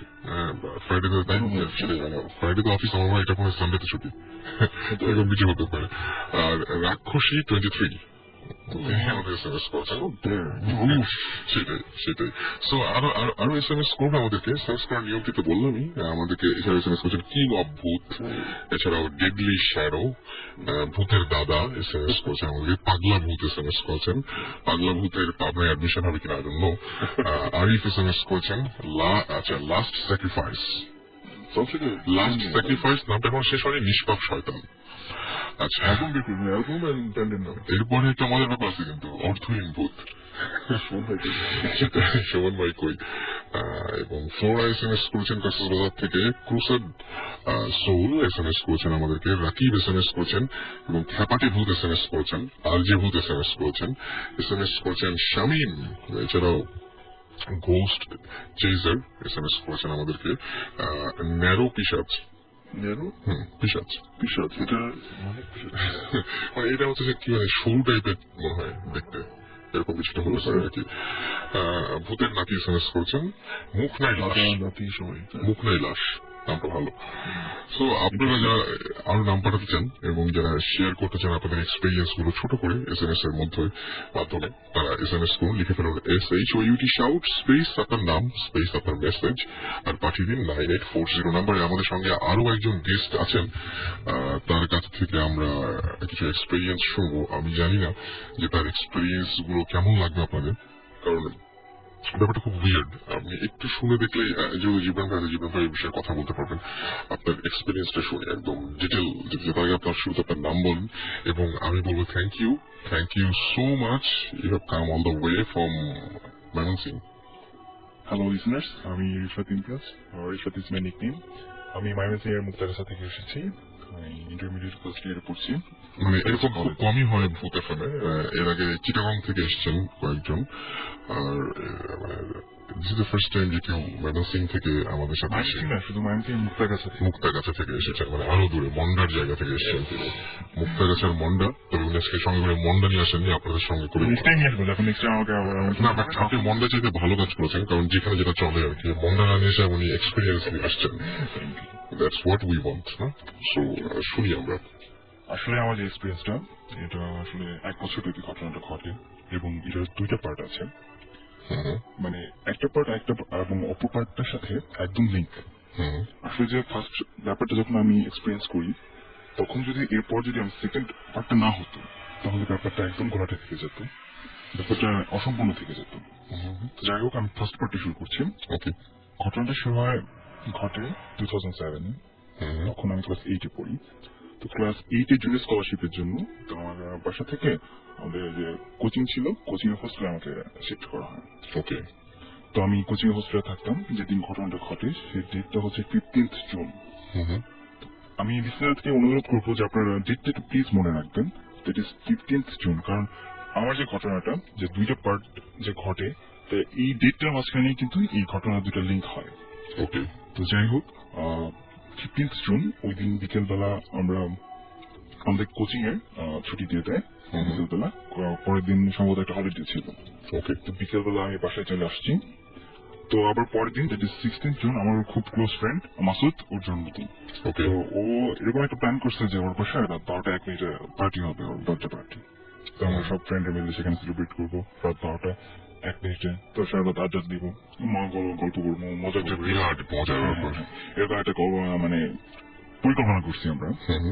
তো যখন আমি বাসায় আসলাম, বাসায় আসার পর আমার আব্বা আম্মা বলতেছে যে আমাদের গ্রামের বাড়িতে যাবে। তো যেহেতু পরের দিন হলিডে, আর একদিন যাবো তো গ্রামের বাড়িতে যাওয়া হয় না। হুম তো আমার আব্বু আমার ডিসিশন নিয়েছে, সো আমরা বাড়িতে যাবো। তো যেহেতু আমার 16th জুন 12টা 1 মিনিটে আমার প্রোগ্রাম আমার ফ্রেন্ডের বাসায়, তো যদি আমি বাড়িতে চলে যাই তাহলে আমি সেই প্রোগ্রামটা মিস করবো। ওকে সো আমি চিন্তা করলাম যে আমি থেকে যাব, আমার আব্বু আমার যেতে যাচ্ছে, যাক সমস্যা নেই। তো আমি আম্মাকে যা বললাম যে আম্মা আমি বাসায় থেকে যাই আমার ফ্রেন্ডের বাচ্চে, তো আমি যদি না থাকি তাহলে কেমন হয়। তো আম্মা বলতেছে তুমি একা কিভাবে থাকবো বাসায়, একা থাকলে কিভাবে থাকবো। তো আমি বললাম যে আম্মা না সমস্যা হবে না, বাট আম্মা বলতেছে যে তোমাকে একা রেখে তো আমরা যেতে পারবো না, তুমি বাসায় একা থাকবে এটা ঠিক হবে না। সো সে কি করলো যে আমাকে মোটামুটি জোর করে তার প্রেশার দিয়ে বাড়িতে নিয়ে গেল। তো ব্যাপারটা আমার কাছে খুবই রাগ লাগলো, যে আমার সবচেয়ে বেশি দুঃখ লাগছিল আমার ফ্রেন্ডের জন্য, কারণ ও এত একটা মানে কথাও দিয়ে ফেলেছে, অবশ্যই কথা যাই হোক। তো মোটামুটি আমাকে জোর করে বাড়িতে নিয়ে আসা হয়েছে, আমার বেশ রাগ লাগছে, আমার মনে মাঝে বেশ জেদ চেপে গেছে। তো বাড়িতে আসছি, বাড়িতে আসার পর সব গল্প গুজব করছে, দেখা দেখা হচ্ছে। তো রাত 8টার মতো বাজে। এক সময় আমি ডিসাইড করলাম যে আমি বাড়ি থেকে চলে আসবো, একদম মুখে শহরে চলে আসবো, আমার ফ্রেন্ডের পার্টিতে জয়েন করবো। এটা কি একদম অসহ্য লাগছিল জায়গাটা? একদম অসহ্য লাগছিল, কারণ মানে ঘটনা হচ্ছে আমার গ্রামের বাড়িতে তেমন কোনো লোকজন নেই, আমাদের আমার দাদা দাদি থাকেন এবং আমার চাচা একজন শুধু থাকেন, আর বাড়িতে তেমন কোনো আমার আলাদা একটা বাড়ি, তো তেমন কোনো মানুষজন নাই। তো আমার সমবয়সী কেউ নেই, তো আমার একদম ভালো লাগে না বাড়িতে, সত্যি কথা যেটা। তারপরেও যেতে হয় মাঝে মাঝে। তো আমি ফাদার্সে চলে আসবো। তো যখন আমি চিন্তা করলাম যে চলে আসবো, তো আমি সাথে সাথে ঘর থেকে একা একা চুপি চুপি বের হয়ে পড়ছি। বের হওয়ার পর আমাদের বাড়ির লোকেশনটা হচ্ছে এরকম, গ্রামের বাড়ি। তো গ্রামের বাড়ি আমাদের ঘর থেকে বের হলেই জাস্ট রাস্তাটা পড়ে, কাঁচা রাস্তা থেকে হাফ কিলোমিটার মতো হাঁটলে পাকা রাস্তাটা পাওয়া যায়, একদম আমাদের মুক্তাগাছা শহর পর্যন্ত যে রাস্তাটা, পাকা রাস্তা। তো আমি চিন্তা করছি যে কাঁচা রাস্তাটাকে আমি হেঁটে হেঁটে যাবো, তো তারপর যে এখানে পাকা রাস্তা আছে ওখানে ইয়া হবে, সবসময় ভ্যান বা রিক্সা যদি কিছু পাওয়া যাবে, তো ওইখান থেকে আমি চলে আসতে পারবো, এরপরে সমস্যা হবে না। তো আমি বাড়ি থেকে বের হয়ে হাঁটতে ধরছি। অনেক মোটামুটি গ্রামের আটটা তো মানে নতুন করে কিছু বলার নেই, অনেকেই জানে রাতে ঘটনাটা কি হয় গ্রামে, একদম নিঃশব্দ। তো আমি বের হয়েছি, প্রচন্ড অন্ধকার, সম্ভবত সেদিন অমাবস্যা ছিল। আমি বের হয়ে হাঁটতেছি, হাঁটার পর আমাদের যে রাস্তাটা আছে যে শহরে যাওয়ার, মানে এই যে পাকা রাস্তাটার সাথে যেখানে জয়েন হয়েছে, তো ওই রাস্তাতে কিছুক্ষণ হাঁটলে বিশাল বড় একটা পডকাস্ট পড়ে। তো এই পডকাস্ট নিয়ে অনেকেই অনেক রকম সময় কাহিনী শোনা যায়, বাট গ্রামে থাকি না বা গ্রামে একটু বেশি একটা যাওয়া হয় না, তো ব্যাপারগুলো আমি জানি না। তো যেগুলো আমি পরে শুনছি হয়তো বা মানুষের একজনের কাছ থেকে, 2-3 জনের কথা প্রচলিত আছে ওই কাজটা নিয়ে। তো আমি হাঁটা ধরছি, হাঁটতেছি গাছটার মোটামুটি বেশ কাছে চলে আসছি। তো হঠাৎ করে আমি একটু খেয়াল করলাম যে গাছটার নিচে কিছু একটা দেখা যাচ্ছে, সাদা টাইপের একটা বস্তু। তো আমার তো তখন মনে একটাই চিন্তা যে আমি কিভাবে শহরে আসবো, তো ওই ব্যাপারগুলো এত খেয়াল করছি না, আমি একদম হেরে যাচ্ছি। আমার মনে এখানে একটা টেনশন, কখন আমি মুখের কাছে বসবো, কখন মুখের কাছে বসবো। তো যাই হোক আমি হাঁটছি, একদম মোটামুটি গাছের কাছাকাছি চলে আসছি। তো হঠাৎ করে আমি খেয়াল করলাম যে গাছের নিচে সাদা একটা কিছু একটা শুয়ে আছে, এরকম একটা মনে হচ্ছে, একটা মানে মানুষের আকৃতির টাইপের। আচ্ছা, তো আমি একদম স্টপ হয়ে গেলাম যে এটা আমি কি দেখছি, আমার নিজেকে বোঝাচ্ছি যে আমি এটা কি দেখছি। তো আমার তখনও বিশ্বাস হচ্ছে যে আমি এটা আসলে দেখছি কিনা। তো আমি একদম দাঁড়িয়ে আছি। তো এরকম মানে এরকম জিনিসগুলো ফেস করলে যেরকম হয়, একদম কোনো আমি চেষ্টা করতেছি যে আমি কিন্তু সরে যাবো, বাট আমি একদম পারতেছি না। আমি এক পা সামনেও যেতে পারতেছি না, এক পা পিছনে আসতে পারতেছি না, একদম স্টিল হয়ে গেছে। তো আর আমি মুখ দিয়ে শব্দ বলতে যাচ্ছি বা চিৎকার করতে যাচ্ছি, বাট কোনো আওয়াজ বেরোচ্ছে না। আসলে এরকম এক্সপিরিয়েন্স করতে যেরকম হয় আর কি, আসলে আপনি জানেন যে ঘটনাগুলো কি হয়। তো আমি কি করলাম, তো এখানে দাঁড়িয়ে আসছি, তো একদম লাস্টের দিকে তাকায় আসছি। তো আমি আস্তে আস্তে যেটা খেয়াল করলাম যে ওই লাশের মানে সাদা কাপড় দিয়ে তো ঢাকা, একদম মুখটা খোলা। তো মুখটা খোলা, ওদিকে তাকায় আছি, যেহেতু অন্ধকার তো কিছু দেখা যাচ্ছে না, জাস্ট বোঝা যাচ্ছে যে ওই জায়গাটা খালি। হঠাৎ করে একটা আলো সৃষ্টি হলো, একদম মানে মানে লাস্টার ফেসের উপর একটা অলৌকিক ভাবে একটা আলো সৃষ্টি হলো। তো আমরা নর্মালি যে মঞ্চ নাটকে যেটা দেখি যে এরকম কোন আর্টিস্টের উপর যে একদম যে ফ্ল্যাশ লাইটটা ফেলা, এরকম টাইপের একটা লাইট তার মুখের উপর পড়ছে, এবং আমি স্পষ্ট একটা বৃদ্ধ লোকের ফেস দেখলাম। একদম স্পষ্ট একটা বৃদ্ধ লোকের ফেস। আমি আর জানি না এটা কতক্ষণ দেখছি আমি, আমার মনে হচ্ছে অনেকক্ষণ সময় ধরে আমি সেটা দেখছি, বাট আমি দাঁড়াই আছি। তো জানি না কি হইলো তারপরে, আসলে আমার মনে হয় তারপরে আমি সেন্সলেস হয়ে গেছিলাম, আর কতক্ষণ দেখছি আমার ঠিক মনে ছিল না।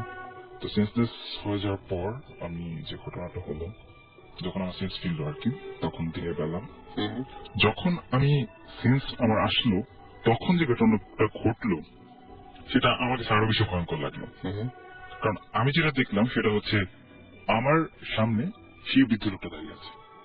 তাকে আমি তাকিয়ে দেখি আপনি আমার দেখলেন যে সেই লোকটা আমার সামনে একদম চোখের সামনে দাঁড়িয়ে আছে। ওকে, মানে আমি যাকে লাশ হিসেবে দেখেছি সে আমার সামনে দাঁড়িয়ে আছে। এই ব্যাপারটা আমি আরো বেশি ঘাবড়ে গেলাম যে এটা আমি কি দেখছি। তো এরকম ব্যাপার যেটা হলো, তো প্রচন্ড ভয় পেলাম। তো আমার মনের সাথে সাথে আবার মনে হয় আমি সেন্সলেস হয়ে গেলাম। তো আবার যখন সেকেন্ড টাইম যখন সেন্সলেস হলাম, তারপর যখন আবার আমার সেন্স আসলো, তখন দেখি আমার আম্মা আমার পাশে, আমি গ্রামের আমাদের বাড়িতে শুয়ে আছি। তো বুঝলাম গায়ে প্রচন্ড জ্বর অনেক। পরে আমি কষ্ট করে আম্মুকে জিজ্ঞেস করলাম, আম্মা আমার কি হয়েছে বা? তো আম্মা বলতেছে যে তেমন কিছু না, তোমার জ্বর। মানে পরে যেটা আমাকে আম্মা বলছে যে তুমি যে প্রচন্ড ভয় পাইছিলা সেটা আমরা বুঝতে পারছিলাম, বাট তুমি যেহেতু মানে জিনিসটা মনে করতে পারতেছিলে না, তো সেজন্য আমরা আর মনে করে দিলে তোমাকে। যে ভাবছে যে ফাইন, যে দেখছিলাম একটা ভয় পেয়েছি, এটা ভুলে গেছি, সো এটা কিছু না। তো এরকম হওয়ার পর আমি জিনিসটা মোটামুটি একদম টোটালি ভুলে যাই যে জিনিসগুলো ঘটনাগুলো ঘটে আমার সাথে, যে আমি রাতে লাশ দেখছি এবং সেন্স হওয়ার পরে সেই লোকটা দেখছি, এগুলো টোটালি একদম আমার ব্রেন থেকে সেটা হয়ে যায়, আউট হয়ে যায় জিনিসগুলো। তো আসলে এখানে এই ফার্স্ট পার্টটাতে অনেকগুলো ব্যাপার খটকা লেগে আছে হয়তো বা। তো এইগুলো ব্যাপারগুলো ক্লিয়ার হবে আমার গল্পের সেকেন্ড, গল্প না তো সেটা বলবো এক্সপিরিয়েন্স। তো এক্সপিরিয়েন্সটা সেকেন্ড পার্টে এই ব্যাপারগুলো ক্লিয়ার হবে। সো আমি সেকেন্ড পার্টে যাচ্ছি। তো সেকেন্ড পার্টটা হচ্ছে পরের ইয়ারে, মোটামুটি এক বছর পর আমি আবার গ্রামের বাড়িতে গেছি। গ্রামের বাড়িতে যাওয়ার পর ফার্স্ট ডেতে এবার একদম খুশি মনে গেছি আব্বা আমার সাথে, এবার কোনো একটা করে যাওয়া হয়নি। তো এবার খুশি মনে গেছি। তো তারপর যেটা হইলো, ফার্স্ট দিন ভালোই কাটছে। পরের দিন যেটা হলো, দাদাদের সাথে গল্প করে পরের দিন সন্ধ্যার পর আমি, আব্বা আম্মা, আমার দাদা দিদি, আমার চাচা সবাই মিলে বসে আছে। এমন সময় হঠাৎ করে জাস্ট বাইরে থেকে একজন ডাকছে যে আপনারা বাড়িতে কি আছেন, তাড়াতাড়ি একজন বাইরে আসেন। আচ্ছা। তো আমি বের হয়েছি, আমি আর আব্বা বের হয়েছি। তো আব্বা বের হওয়ার পরে যেটা হলো, যে বলতেছে আপনারা একটু তাড়াতাড়ি আসেন, যে রাস্তার পাশে একটা লোক, বৃদ্ধ লোক পড়ে আছেন, তার খুব অবস্থা খারাপ, যে সম্ভবত খুবই কষ্ট হচ্ছে তার, সম্ভবত মারা যাবে, তো আপনারা তো প্লিজ তাড়াতাড়ি আসেন। তো আমি আর আব্বা দৌড়ে গেছি, সাথে সাথে আমাদের বাড়িটা হচ্ছে একদম রাস্তার সাথেই। তো রাস্তা থেকে যেটা দেখলাম যে একটা বৃদ্ধ লোক রাস্তার পাশে পড়ে আছেন, খুব মানে কষ্ট হচ্ছে তার শ্বাস নিতে, এরকম অবস্থা, খুব মুক্তি গর্ভ শব্দ বের হচ্ছে। তো আমি মোটামুটি সায়েন্স স্টুডেন্ট, তো হাতটা একটু পালস ধরে দেখলাম, পালস দেখলাম খুবই নর্মালি চলছে, মানে নর্মাল তো মানে খুবই আস্তে আস্তে চলছে, খুবই খারাপ অবস্থা। তো আমি আর আব্বা ধরে আমাদের ঘরে নিয়ে আসছি, মাথায় পানি চালতেছি, হাতে পায়ে তেল মালিশ করতেছি। তো এর মাঝখানে আবার তাকে ডাক্তারের জন্য, তো যেহেতু গ্রাম সেহেতু তেমন কোনো ডাক্তার নাই, তারপরেও করলাম একজনকে, গ্রামের যে বাজারটা আছে আমাদের বনবাংলা, আমাদের গ্রামের নামটা হচ্ছে বনবাংলা, ওই বনবাংলা গ্রামের যে বাজারটা আছে সেই বাজারে একজন গ্রাম্য ডাক্তার আছে। তো তাকে খবর দেওয়ার জন্য ধরে একজনকে পাঠানো হয়েছে, আমার চাচা গেছেন তো তাকে ধরে নিয়ে আসার জন্য। তো এর মাঝে আমি যেটা খেয়াল করলাম যে আমি পানি ঢালতেছিলাম আর কি। তো পানি ঢালার সময় হঠাৎ করে খেয়াল করলাম একটা পাঞ্জাবির পকেটে একটা ওষুধের বাক্সটায় একটা জিনিস আছে। তো ওই ব্যাপারটা, জিনিসটা আমার কাছে খুব পরিচিত মনে হলো, যে হয়তো আমি জিনিসটা কোথাও দেখেছি, এরকম মনে হতে লাগলো। তো যেটা হলো, তো আমি তখন লোকটা অসুস্থ, তাকে সেবা করবো এরকম চিন্তা করতে পেরেছি। তো আমি ব্যাপারটা তো করলাম না। তো যাই হোক, সেটা হতেই পারে, আমার পরিচিত থাকতেই পারে এরকম একটা জিনিস, এরকম মনে হলো। তো হঠাৎ করে তোর অবস্থা খুবই খারাপের দিকে যাচ্ছে, শ্বাস নিতে খুবই কষ্ট হচ্ছে। এর মাঝখানে আসলাম, দেখলাম খুব খারাপ অবস্থা। তো ডাক্তার আসলো, ডাক্তার সব কিছুক্ষণ পরে তিনি মারা যান আর কি, আমাদের হাতে, আমাদের ঘরে তিনি মারা যান। তো যেটা হইলো আর কি, তারপরেতে তার দুটো ছেলে ছিল, তার বাজারেই ছিল, তাদের বাড়িকে খবর দিয়েছে যে তাদের আব্বা মারা গেছে। একটা বৃদ্ধ লোক আর কি, যে মারা গেল না আমাদের হাতে একদম। তো যখন লাস্টে নিয়ে যাবে, তখন আমরা একটা জিনিস খেয়াল করলাম, যে আমার আব্বা আর কি, যে ওনার পাঞ্জাবি পকেটে, যে আমি যে বললাম যে একটা ওষুধের বাক্স টাইপের একটা জিনিস দেখা যাচ্ছিল, সেটা বের করে আনলেন। বের করে আনলে বললেন, আমাকে বলতেছে রিফাত দেখো তো ওই জিনিসটা আমি যে হার্টে স্প্রেটা ইউজ করি এটা সেটা না। আসলে ঘটনাটা হচ্ছে আমার আব্বা একজন সিরিয়াস হার্টের রোগী। তো হার্টের রোগীদের একটা ইয়ে থাকে, যখন হার্ট অ্যাটাকের মতো হয় তাদের একটা স্প্রে থাকে, যে যখন হার্ট অ্যাটাকের মতো অবস্থা থাকে সেটা জিপার নিচে স্প্রে করলে সেটা মানে বেটার হয়, মানে বেটার ফিল করে কোন পেশেন্ট। তো যাই হোক, so আমরা মানে আব্বা বের করলাম যে তাহলে এটা কি সেটা না। আমি একদম তখন স্পষ্ট মনে হলো যে আমি কেন জিনিসটা আমার কাছে মানে পরিচিত মনে হইতেছিল, কারণ আব্বাও সেই একই সেম স্প্রেটা ইউজ করে। তো তখন সেটা দেখার পরে আমি আর আব্বা দুজনের দিকে তাকায় আছি, মানে দুজনে একই সাথে একটা জিনিস ক্রস করলাম আমাদের মাইন্ডে, যে উনি হার্ট অ্যাটাকে মারা যান, তো এরকম একটা ব্যাপার আমাদের মনে হতে লাগলো। তখন আর পরবর্তীতে আমি যেটা শুনেছি যে উনি আসলে হার্ট অ্যাটাকে মারা গিয়েছিলেন। তো এটা শোনার পর আমার নিজেকে মানে অনেক সময় অপরাধী মনে হতে থাকে, যে কারণ একটা হার্টের স্প্রে ছিল, যখন হার্ট অ্যাটাকের মতো অবস্থা ছিল তখন সেটা আমি ইউজ করতে পারতাম, ব্যাপারটা আমার নোটিস হয়েছিল, বাট আমি কোনো কাজ করতে পারি না। সেজন্য আমার নিজেকে মানে বেশ দোষারোপ মনে হতে লাগলো, যেটা কি করবো। তো যাই হোক, জন্ম মৃত্যু অবশ্যই আল্লাহর হাতে, এটা গড একদম নিজে হ্যান্ডেলিং করেন। তো এই ব্যাপারটা হওয়ার পর আমার বেশ মন খারাপ হলো। তো মন খারাপ হওয়ার পর যখন ওই সময় আর কি, যখন তার লাস্টে নিয়ে যাচ্ছে, সো আচ্ছা রাখাল ভাই, এই ব্যাপারে আমি একটু মিস করেছি। সেটা হচ্ছে যখন যে বললাম যে ফার্স্ট এক্সপিরিয়েন্সে, তখন যে লোকটার আমার যে ঘটনাটা ঘটলো, যে জ্বরটা হলো, তখন এরপরে কিন্তু আমি মাঝে মাঝে একটা স্বপ্নে একটা বৃদ্ধ লোকের ফেস দেখতাম, যেটা আমি মিস করেছি। আসলে প্রায় একটা স্বপ্নে একটা ফেস দেখতাম। তো এই ব্যাপারটা আমি আমাকে বলছিলাম যে আম্মা দেখো, আমি তো এরকম একটা ফেস দেখি। তো আম্মা বলছে যে স্বপ্নের ব্যাপারে এটা কি হবে, এটা তেমন কিছু না, আমাকে জাস্ট ইগনোর করছে। তো আমি চেষ্টা করলাম ইগনোর করতে ব্যাপারটা, বাট প্রায় আমি কিছু স্বপ্নে দেখতাম আর কি একটা বৃদ্ধ লোকের ফেস। তো যাই হোক, আমি আবার আগে একটু কাহিনীতে ফিরে যাচ্ছি। তো যখন তার লাস্টে নিয়ে গেল, তখন আব্বা আমাকে বলছে, রিফাত তুমি কি লোকটাকে চিনতে পারছো?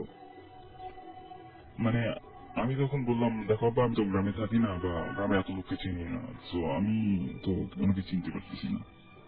বললো তুমি আসলে চিনতে পারতেছো না? আমি না আব্বা, আমি চিনতে পারতেছি না। তখন আব্বা আমাকে বললো যে ইনি সেই লোক যিনি, তুমি ঠিক মনে আছে তোমার 1 বছর আগে তুমি অজ্ঞান হয়ে গেছিলে বট গাছের নিচে, তখন তিনি তোমাকে তার বাড়িতে নিয়ে গেছিল এবং তোমাকে আমাদের বাড়ি পর্যন্ত পৌঁছে দিয়ে গেছিল।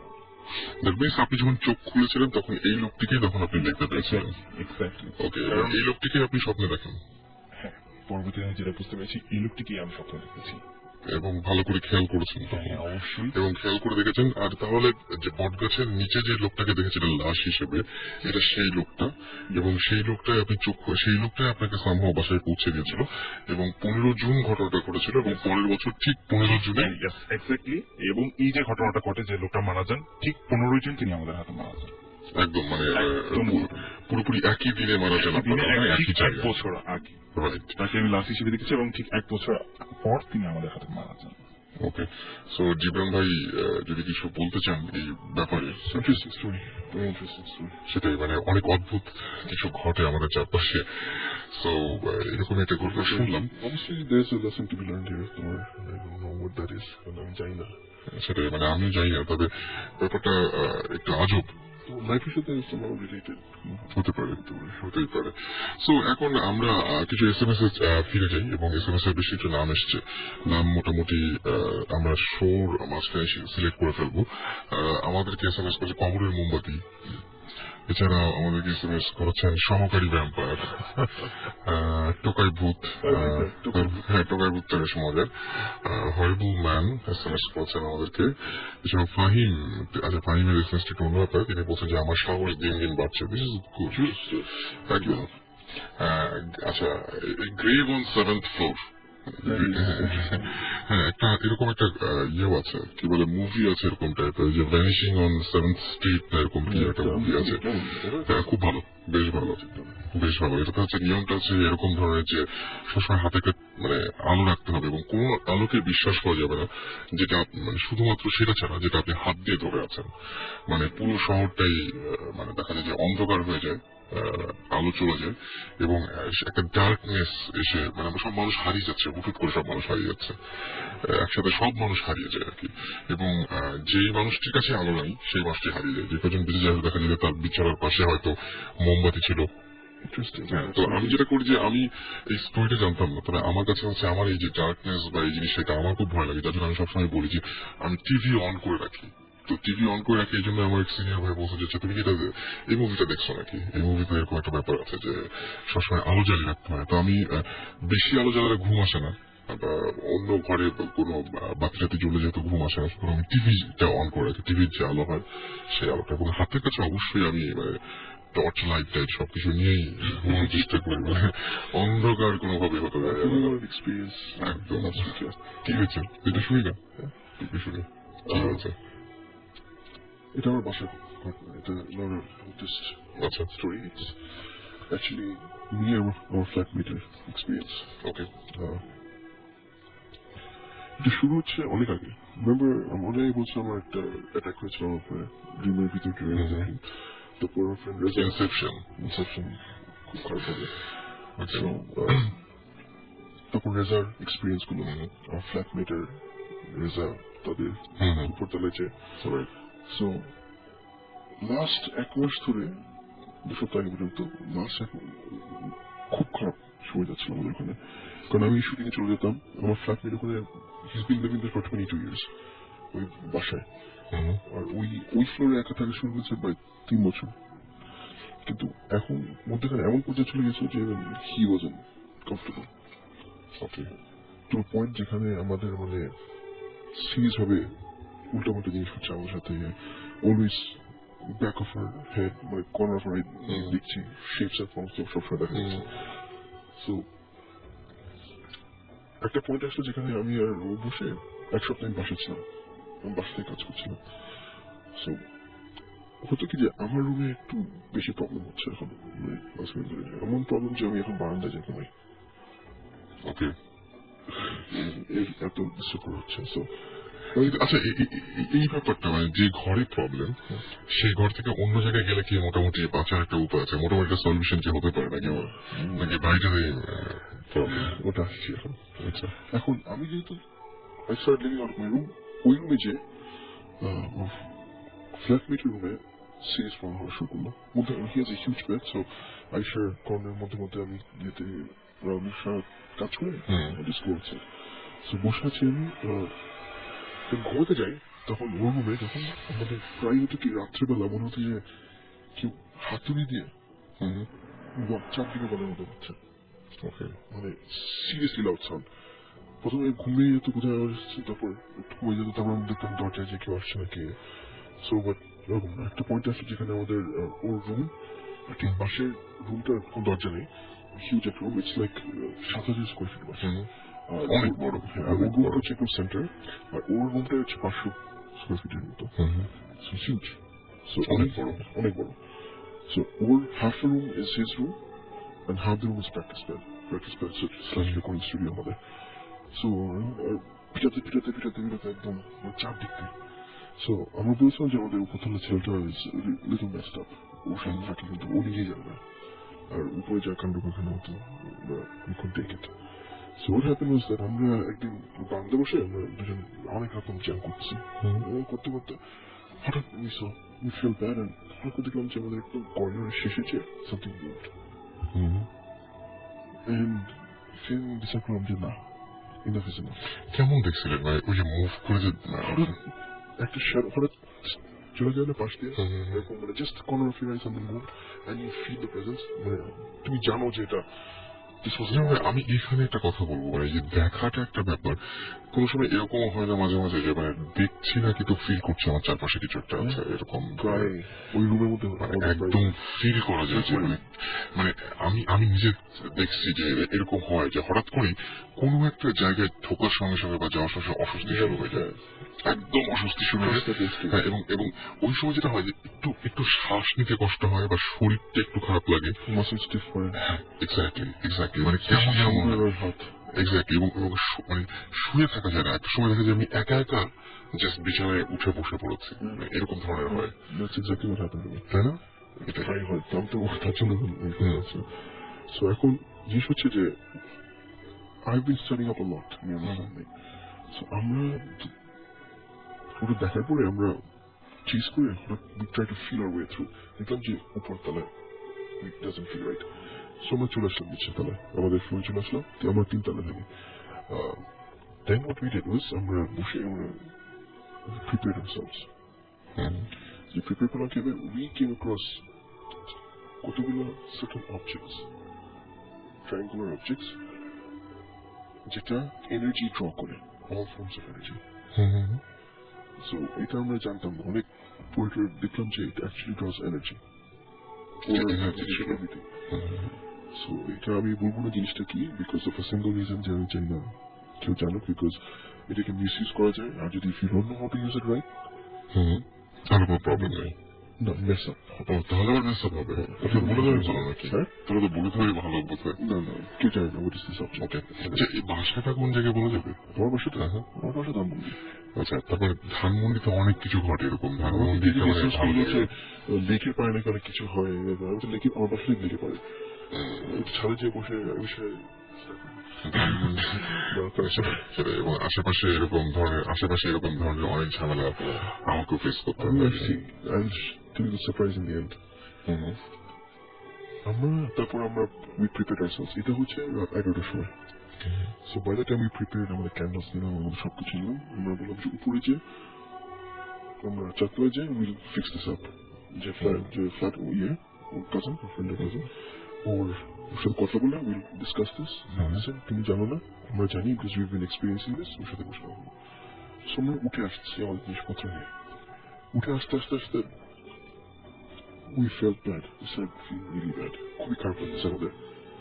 রাখার পরে একটা পয়েন্ট আসে যেখানে আমাদের মানে আমি জানি আমার ইরিটেশন শুরু হয়ে গেছে, একদম ফোটা ইরিটেশন, মানে I can't stand anything. So বাসাটার যে রুমটা, my flatmate stays is at the center of the house. বাসার সেন্টার। আর ওই ছিল থাকে that's his TV room upstairs, যেখান থেকে লাস্ট যে রিমোট রিপোর্টের ব্যাটারি খোলা আমরা আগে শুনছিলাম। সো আমরা উঠে আসছি আস্তে আস্তে। আর বিরাট বসে তো, ওই রুমের পাশে জানলা আছে ভিতরে দেখার জন্য। উঠে আসতে আসতে ওর নাম নিচ্ছি আমরা, where are you, where are you? যখন আসতে আসলাম ওই রুমে, দেখলাম যে আমি ও সোফার মধ্যে ঘুমিয়ে আছে। সো ভিতরে একটা মামলিং আওয়াজ আসছে, কি যে কথা বলছে অথবা কিছু ঘুমের মধ্যে ডিস্টার্ব করতে পারছে না। ও আমি দেখছি মানে he doesn't move, মানে he's sound asleep, কোন আওয়াজ নেই, মানে মুখ নড়ছে না কিছু না, বাট আওয়াজ আসছে। সমস্ত ভিতরে কে বসে আছে, জাস্ট ওয়েট। ও হেঁটে তাড়াতাড়ি চলে যাচ্ছিল ফ্ল্যাটে, wait he's here, take a look. তো দুই দেখলাম ও আমাকে জিজ্ঞেস করলো where is that noise coming from? দেখো তো। আমি ভিতরে তাকায় দেখলাম বিরাট রুম, একটা মানুষ নেই। আমি ডাকলাম, লিসেন উই আর হিয়ার। ও ঘুম থেকে ওঠে না, একবার আওয়াজটা হয়ে যাচ্ছে। So once he just go and check, just go and check, আমি একটু পুশ আপ করলাম ওকে, he got pissed at me. Right, কি he's younger than me, he's 22. ও আমাকে ছিল, ওর জীবনে আমাকে ছিল না। কি মনে করছো নিজে যাবে না, সেই দরজায় চেয়ে ঢুকতে চেয়ে আর ঢুকছে না, উনি এভাবে করে তো দাঁড়ায় আসছে। আমি জানলার কাছে দাঁড়ানো, আমি বলছি যে কি ঢুকো, সাথে সাথে বলছে নিজে ঢোকার চেষ্টা করো না। বসে আসছে, আমি যে যখন ঢোকার চেষ্টা করলাম পুরো একদম হাত দিয়ে পারলাম ঢুকতে, যে আমি ঢুকতে পারছি মানে কি মনে একটা বাবল রাত থাকে না, এরকম কেউ পুশ করছে। আমি যখন ঢুকতে না পারি, কি করতে আমি পারছি না, আমাকে চিল্লা করতে করতে, মানে ও আমাকে বলছে যে জানালা আমার ধাক্কা দিল আমাকে, ভিতরে না পাশে। আমি তাদের যে বাড়ি খেয়ে I lost my temper. আমরা দুজন মানে ফাইট শুরু করেছি ওখানে। এই ঘটনাগুলো আপনারা আগেও বলেছেন যে মানে যে মেজাজ খারাপ হয়ে যায়, ঝামেলা হয় অনেক সময়, মানে মারামারি অনেক দূর পর্যন্ত চলে যায়। আমরা তখন নিশ্চয়ই মাথায় অন্য কোনো চিন্তা নাই যে গন্ডগোলটা কেন হচ্ছে বা কি হচ্ছে, কোনো চিন্তা নাই। আমি একটা পয়েন্টে গেল যেখানে আমি রিয়েলাইজ করলাম যদি আমি মানে আমি যদি ওর সাথে একটু কথা বলি, আর স্টার্ট হিটিং এই তো ও মানে ওই হয়ে বসে গেছে। pushed him aside, I just walked. আমি হেরে চলে যাচ্ছি, আমার পিছন চিল্লাচ্ছে come back here, you've got the balls, come back here, চিল্লাচিল্লি করছে। সো আমি হেঁটে, আর ইউজুয়ালি কি হয় মানে একটা ফ্লোরে মানে অর্ধেক সেই নেমে ঘুরে আমার নামে, সো একটা থেকে একটা আছে বাসায় যেগুলো হয়। সো আমি হেঁটে যে মিডল ফ্লোরে আসলাম, নেমে এভরিথিং আমি যা কিছু ফিল করছিলাম সেকেন্ডের মধ্যে। আমি তাকে যাচ্ছি what the hell happened? মানে আমি জানলাম না, আমি কেন চিল্লাচিল্লি করলাম, কিছু না, ঠিক আছে। I am waiting for him, my friend. ও আসুন, চিল্লাচিল্লি করতে করতে ও দেখি না পুরো একদম ফুল ব্লোন বাপ মা তুলে গালাগাল করতে করতে some very mean things. আস্তে আস্তে এসে ঠিক আমার সামনে দাঁড়ালো, চুপ। তার মানে ঝামেলাটাও করেছিল। হ্যাঁ, ওর সাথে আমার সামনে দাঁড়ালো, আমরা যে জিনিসগুলো নিয়ে গেছিলাম উপরে, কতগুলো ক্যান্ডেলস আর আমাদের অবজেক্টস, ও জাস্ট একটা minute, what are these doing in my hand? ওর কোনো রিকলেকশন নেই এটা। আমরা উপরে যাচ্ছিলাম, বললাম তখন messed up, let's go. ডোরে নামলাম নিচে, ঠিক আছে এখন উপরে যাওয়া যাবে না, আমরা জানি the sources upstairs, এখন কি করবো, ঠিক আছে এখন listen, our room is the one যেটা আমাদের প্রোটেকশন দরকার, আমাদের রুমটা, সো আমরা আমাদের রুমটা প্রোটেক্ট করি, সো আমাদের অবজেক্টস গুলো আমরা আমাদের রুমের চারপাশে পুরো একদম ফোর কর্নার্স চারদিক দিয়ে কভার করে দিলাম, কভার করে আমি বললাম যে ঠিক আছে রুমের দরজাটা লক করে দিই। বাইরে দিয়ে আমাদের দরজা দুটো রুম, একদিকে এক্সিট একদিকে এন্ট্রি, সো দুটোই বন্ধ করে দিলাম। বন্ধ করে আমরা যে বারান্দায় বসে হয়েছে আমি বলবো যে দুটা কাছে আছি আর দুটো খেয়াল করে ঠিক আছে। বসে থাকতে থাকতে হঠাৎ করে এরকম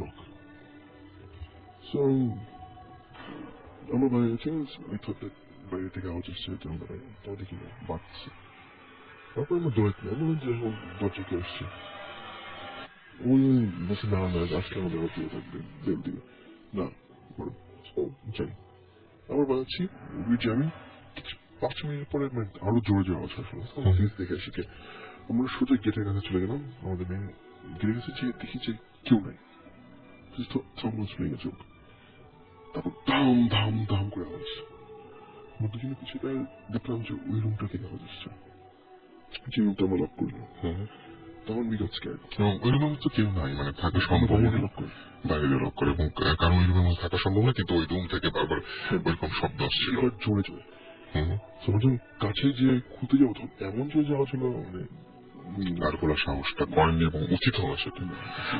একটা জিনিস যদি আমি জিজ্ঞেস করি যে মানে কোন একটা জায়গায় যে পৌঁছানোর পরে মানে কিভাবে আসলে বুঝতে পারেন যে মানে আপনার মানে এটা হয় যে বৌতিস্টে সবসময় বলা হয় যে সবার আগে আপনি ফিল করেন, সো কি মানে ফিলিংটা কিরকম বা কি থেকে বুঝতে পারেন যে হ্যাঁ এখানে একটা কিছু থাকতে পারে, মানে আপনার কি চেঞ্জ হয় মুহূর্তের মধ্যে? চেঞ্জ হয় যেটা মুহূর্তে মানে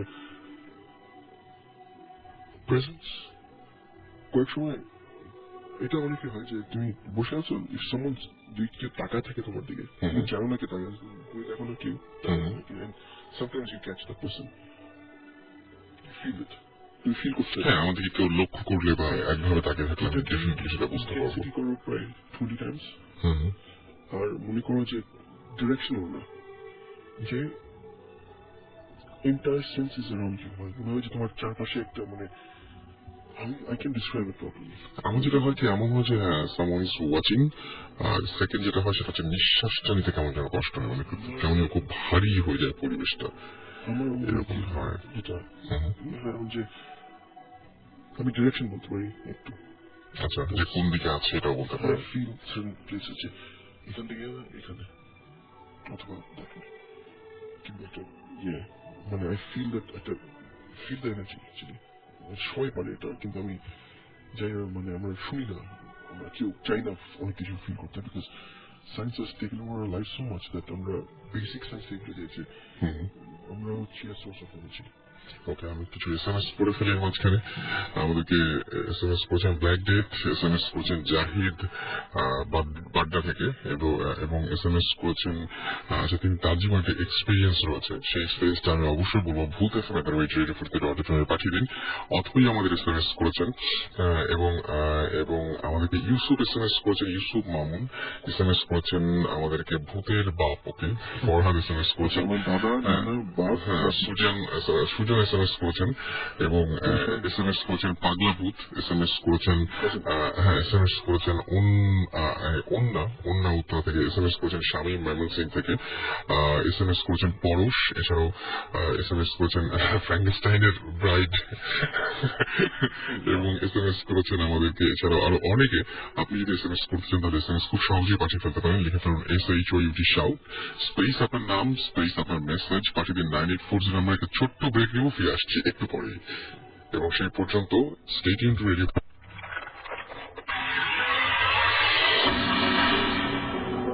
রাইট, এত রাত্রে যদি প্রশ্ন করেন কে ওখানে, তাহলে উত্তর পাবে একটা, সেটা হচ্ছে ভূত FM।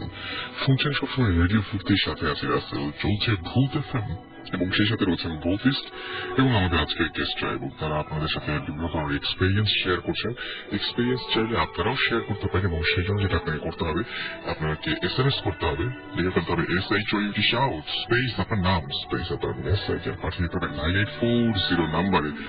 আমাদের SMS করেছেন মুর্দা ফকির খুলনা থেকে, এছাড়াও বাদশা ভাই SMS করেছেন আমাদেরকে, 13 নাম্বার ঘোস্ট আমাদের SMS করেছেন, 88 নাম্বার ফুর্তি ভূত SMS করেছেন আমাদেরকে, পানি পেতনির জামাই আমাদের SMS করেছেন, এছাড়াও ডেভিলস অ্যাডভোকেট SMS করেছেন। ডেভিলস অ্যাডভোকেট নামে কিন্তু মুভিও রয়েছে, খুব ভালো। ইন্টারন্যাশনাল ঘুমন্ত ভূত আমাদের SMS করেছেন, ভূতের অশান্ত মমি আমাদের SMS করেছেন, মানে মমি হবে আর কি, বুঝতেই পারছি। আমাদেরকে SMS করেছেন ভীতুভূত, এটা খুব মজার নাম একটা পাইছি, ভীতুভূত। সো এছাড়াও আমরা দেখতে পাচ্ছি যে একের পর এক কিন্তু নাম আসছে। আর এছাড়া আমাদেরকে SMS করেছিল উদয়, তিনি এছাড়া পল্লব SMS করেছেন, এবং লাশ এভিল আমাদের SMS করেছেন। ডিজে ভূতও আছেন এর মধ্যে, এবং কালো ভূত আছেন। সো আপনারা এখনই জানতে পারবেন। জীবন ভাই, এখানে তো বেশ কয়েকটা নাম দেখতে পাচ্ছি আমি, তো এখানে আপনি বলছিলেন টোকাই ভূতের কথা নাকি? টোকাই ভূত, টোকাই ভূত আপনারা যদি পুরস্কারটা পেতে চান তাহলে আপনি যেটা করতে হবে সেটা হচ্ছে ইমেল করে আপনার নাম, ঠিকানা এবং ফোন নাম্বারটা আমাদের পাঠিয়ে দিতে হবে। সেটা আমরা নেক্সট শোতে জীবন ভাইয়ের কাছে দিয়ে দেবো, এবং আপনার কাছে আপনার গিফট পৌঁছে যাবে। আপনি যেটা করবেন, আপনার নাম, ঠিকানা এবং ফোন নাম্বার এবং এই টোকাই ভূত এই নামটা উল্লেখ করবেন, করে আমাদের ইমেল করবেন ভূত FM VHOOTFM@radiofurti.fm। সো টোকাই ভূত আজকে হচ্ছে মানে বিজয়ী হয়েছেন আর কি, তাদের সুন্দর নামটার জন্য। টোকাই ভূত, কংগ্রেচুলেশনস। আর যাই হোক, আমরা আবারও SMS এর ঘটনায় ফিরে যাই, এবং তার আগে আপনি বলছিলেন কিছু, যে আপনার আরো কিছু ঘটনা আছে, মানে যেটা বলতে চান। তো একটা হচ্ছে যে আমি বলতে চাই আপনার ফুপির ব্যাপারে। আপনার নামটা একবার বলতে হবে। আমার নাম তুরাজ ফারজাদ হক, রাইট, ফ্রম গোছান। রাইট, তো দিস ইজ অলসো স্টোরি অনেক আগে, হয়তো 20 বছর বা আরো 20 বছর বা বেশি হইতে পারে। তো আমার দুই ফুপু ওনারা যাচ্ছেন ইয়াতে ডক্টরের কাছে, চোখের doctor, elephant road from Arambagh. তো এলিফেন্ট রোড যখন বসেছেন, একজন ফুপু গাড়ি থেকে নামলেন, এবং উনি জানে যে গাড়ি থেকে যখন নামছেন দেখেন যে আরেকজন নামতেছে না। তখন তাকে দেখে উনি গাড়ির ভিতরে চোখ বন্ধ করে কাঁদতেছে, আর অনেক সুরা বা দোয়া অনেক কিছু পড়তেছে। সো দেনিও যে এটা হচ্ছে একটা সাইন, যে যখন ওনার উপর জিন আসে, তারা জানতো ওনার উপর জিন আসে। জিন আসার সময় অথবা জিন আসার আগে উনি এরকম করেন যে কাঁদতেছে, কনসেন্টলি কাঁদতেছে অনেক, আর কি যেন অনেক ফাস্ট পড়তেছে, সুরা আর দোয়া টোয়া কিছু একটা হবে। তো এখন এই অবস্থায় ডাক্তারের কাছে নেওয়া সম্ভব না, তো তাকে ফেরত নিয়ে গেছে বাসায়। ওনাদের তখন যে কেসটা ছিল, তো তারা খুব খুশি হয়েছে, জিন আসতে খুব খুশি হয়েছে, they can ask stuff to the jinn etcetera. তো বাসায় সবাই ডাকছে যে আসছে, উনি আসছে, আসো গ্রিট করো। তো গাড়ির কাছে গেছে, উনি এখন গাড়িতে বসা, এবং ওই অবস্থায় কাঁদতেছে আর কি পড়তেছে। তারা যা সালাম দিচ্ছে, কোন রিপ্লাই নেই। আবার সালাম দিতে, কথা বলতে কিছু বলে না। ওনারা বলে আপনার তো অনেক কষ্ট হচ্ছে, ভিতরে আসেন। তাকে 3-4 জনের টাইম একদম ভিতরে আনতেছেন, যখন আনতেছে তারা বলে যে বডি একদম পাথর মতো ভারী হয়ে গেছে, নর্মালি মুভ করা সম্ভব না, ভেরি হেভি। তো টেনে নিয়ে আসছে ভিতরে। এই ওজনটা পুরোপুরি সবাই ফিল করতে পারছেন যে উনি যেরকম ওজন সেরকম ওজন না, তার অনেক বেশি, ওয়েটটা অনেক বেশি, অনেক বেশি ওয়েটটা। ওকে। তো যখন রুমে আসছে, বসেছে, তো তখন অনেক কাঁদতেছে, চোখ বন্ধ করে কাঁদতেছে, আর অনেক স্পিডে কিছু একটা করতেছে। হঠাৎ শেষ স্টপ, সে বলে আসসালামু আলাইকুম। ওকে ফুপুর ভয়েস ইজ নর্মালি বলছে আসসালামু আলাইকুম। আমার মা, চাচি, দাদি, ফুপু ওনারা ছিল, তারা বলছে ওয়ালাইকুম সালাম। এখন একজন প্রশ্ন করতেছে, একজন বলে যে তার আত্মীয় বা তার ছেলে মেয়ের কথা জিজ্ঞেস করছে যে ওর ব্যাপারে কিছু একটা বলেন। যে এতক্ষণ কাঁদতেছিল সে এখন এরকম হাসা শুরু করছে, কন্টিনিউয়াস এন্ড ভেরি অ্যাবনর্মাল। সাধারণ মানুষ এরকম হাসবে না, হাসতেছে হাসতেছে হাসতেছে, মানে শেষ নাই। আবার আরেকজনের প্রশ্ন করে যে তার ব্যাপারে কিছু what do you think বা কিছু একটা বলেন, এখন আবার কাঁদতে শুরু করছে। তো এক একজনের ব্যাপারে এক এক রেসপন্স সে করতেছে। সো এটা খুব উইয়ার্ড। আর ওখানে যারা ছিল আমার আম্মা, তারা তো ভয় অবস্থা খারাপ যে কেসটা কি, এরকম তো জীবন নর্মাল একটা বয়স্ক মহিলা, সে তো এরকম ফাজলামো করবে না, এটা হতেই পারে না। হ্যাঁ, সেটা হঠাৎ করে এইসব হইতেছে, হাসতেছে কাঁদতেছে, এক প্রশ্নের জবাব হিসাবে হঠাৎ করে ফেন্ট ডিসার্ভে শেষ। কিছুক্ষণ পরে যখন আসলো বলে যে কি হয়েছে, মানে উনি কিছু জানি না, তখন পানি টানি খাওয়াইছে। So basically the story ends over here, but this is a story which I think is possession, যে তারা পুরো পজেস করছে।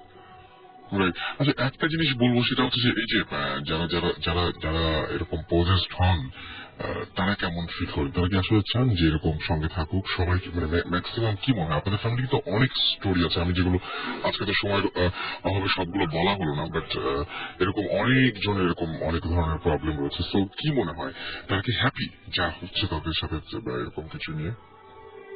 ওয়েল বেসিকলি আমি যেটা বুঝতে পারছি, আল্লাহ নোজ বেস্ট, তা হচ্ছে যে হয়তো এনাদের অনেকেরা তারা জানে যে ওনাদের সাথে এসব হয়, বা জিনের কোনো একটা কানেকশন, অ্যাফিলিয়েশন কিছু একটা আছে, বাট যখন অ্যাকচুয়ালি তাদেরকে প্রসেস করে ফেলছে, ওই মুহূর্তেটা they don't have the sense যে কি কি কাজ করতেছে। হয়তো কিছুটা ভাঙছে, সে জানে না ভাঙছে, অবস্থা হচ্ছে এটাই।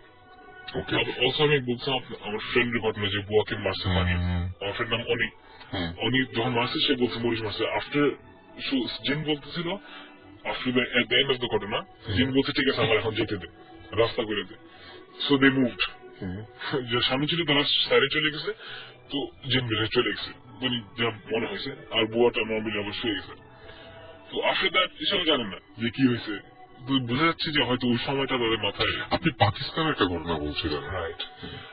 এটা হচ্ছে আমার একজন uncle, Aftab uncle, he is also regular lecturer, ওনার থেকে শুনতেছিলাম। তো এটা হচ্ছে আমি শিওর না, হয়তো বলুচিস্তান বা এইসব জায়গায় পাহাড়ি এলাকার ঘটনা। ওই এলাকার অবস্থা হচ্ছে এমন যে মনে এখানে একটা বাসা আছে, 5-6 মিনিট বা 10 মিনিট রাস্তার পরে আবার একটা বাসা, একদম খালি শুনছান, মানুষ খুব এমনি কম। সো এমনি সাইট সিং এর জন্য তারা গেছে পাহাড় উপর, এন্ড যখন ফিরত আসতেছে সন্ধ্যা বা সন্ধ্যার পরের টাইমে, ওনার ফ্রেন্ড দুইজন আগে আগে যাচ্ছেন, উনি পিছিয়ে আছেন। হঠাৎ করে ওনার বেল্টওয়ালা যে স্যান্ডেল, বেল্টটা খুলে গেছে বা ছেড়ে গেছে, কিছু একটা মনে হচ্ছে। সো হি ওয়াজ ফিক্সিং ইট, কিন্তু সামনে যে ফ্রেন্ডরা যাচ্ছে উনি আর বদল করেন, ওদেরকে ডাকে নেই, ঠিক আছে ওরা যেতেছে, যাক আমি ওদেরকে জয়েন করবো। তো যখন by the time he fix his জুতা, ফ্রেন্ডরা অলরেডি নেমে চলে গেছে। তুমি এখন নামতেছে ওই পাহাড়ের মধ্যে, যেখানে এমনি মানুষ নেই, তারপর আমার পাহাড় উপর দেখে যে একটা পাথরের বাসা, পাথরটাতে দিয়ে বাসা বানানো, কোন মানুষ নাই। তো উনি চিন্তা করছে এখানে বাসা, এত উইয়ার্ড একটা অবস্থা। দেখে যে দুইটা বিড়াল, আর হঠাৎ ঘরের ভিতর থেকে একটা হাত বের হয়েছে, the hand is full of hair, পুরা কালো আর লোম দিয়ে ভর্তি। একটা বিড়ালকে টান দিয়ে ভিতরে নিয়ে নিল। উনি এটা দেখে অবাক হয়ে ঘাবড়ে তাড়াতাড়ি নিচে লিখছে। নিচে ওনার ফ্রেন্ডকে বলতেছে যে উপরে কেউ থাকে নাকি? ফ্রেন্ড বলতেছে না, কেউ তো থাকে না। বলে কেন, তুমি কিছু দেখছো? সে বলছে হ্যাঁ আমি এরকম দেখলাম, বিড়াল টান দিছে। তখন সে ফ্রেন্ডটা বলতেছে আত্মা, বাট উড বি বিলিভ আত্মা তো হইতে পারে, হয়তো জিন হবে। আমি বলতেছে তুমি যদি আরো বেশি সময় এখানে থাকতে হয় তোমার মেরেও ফেলতে পারতো। কিন্তু একটা কিন্তু অদ্ভুত ব্যাপার, একটা খোলা এরকম জায়গায় একটা পাথরের বাড়ি, এবং মানে সত্যি মানে এরকম যে হাত হঠাৎ করে, মানে এই জিনিসটা দেখলে না কেমন ফিল হয় না, মানে এই ব্যাপারটা খুবই উইয়ার্ড। যাক, আমাদের হাতে একেবারেই সময় কম, এবং জিবরান ভাইয়ের ঘটনার শেষে চলে এসেছিলাম আমরা, সেটা শেষ করতে হবে, কারণ হাতে একদম সময় কম। আমরা এটা দিয়ে আজকে শোটা শেষ করে ফেলবো। তো জিবরান ভাই একটু শেষ করে ফেলেন আপনার ঘটনাটা লাস্টে। আমরা ছিলাম, আপনি তো বলে দরজা ধাক্কা দিচ্ছিল এবং ধাক্কাটা অনেক জোরে হচ্ছিল একসময়, মানে খুব বেশি শব্দ, এবং আপনার দরজার কাছে গিয়ে মনে করলেন যে না এটা খোলা ঠিক হবে না, ঠিক হলো এরকম জায়গায় ছিলাম। ঠিক না, মানে তখন মানে আমাদের কারো সেন্স ছিল যে দরজাটা খুলে দেখবো ভেতরে কে, এত জোরে কন্টিনিউস হচ্ছিল ধাপ ধাপ ধাপ ধাপ ধাপ, মানে ভেতর থেকে উই নিউ, আমরা জানতাম যে ভিতর থেকে মানে আমরা লক করে দিয়েছি। তারপর আমরা আমরা আমার পিছনে ফ্ল্যাটমেট দাঁড়ানো, ও ইয়াং যেহেতু সো ও কি করলো যে ও পিছন থেকে দৌড় মারলো, কারণ আরেকটা দরজা ছিল, মনে হচ্ছে ওখান থেকে যে অন্য কিছু করবে। সে ওদিকে যাওয়ার পর যে দৌড়াই করছিল, ওদিকে যে দেখি যে ওই দরজায় একদম ধাম ধাম ধাম ধাম বাড়ি হচ্ছে, মানে আমাদের দুপাশে তো এখন বাড়ি পড়ছে, কারণ ওদিক দিয়ে তো আমরা শুনতে পাচ্ছি না, এখন এদিকে সে ও মনে হচ্ছে এদিক দিয়ে যে সে খুলে ফেলবে। এইদিকে যখন আওয়াজ হচ্ছে আমরা দাঁড়ায়, আমাদের তো কারো সাহস হচ্ছে না এখন। তারপর কি করবো, ঠিক আছে এখন কিছু করার নেই, বসে থাকি আমরা ভেতরে, বারান্দা যে বসে থাকি, বসে অনেক, এটা প্রায় 20 মিনিট অলমোস্ট ননস্টপ 20 মিনিট চললো।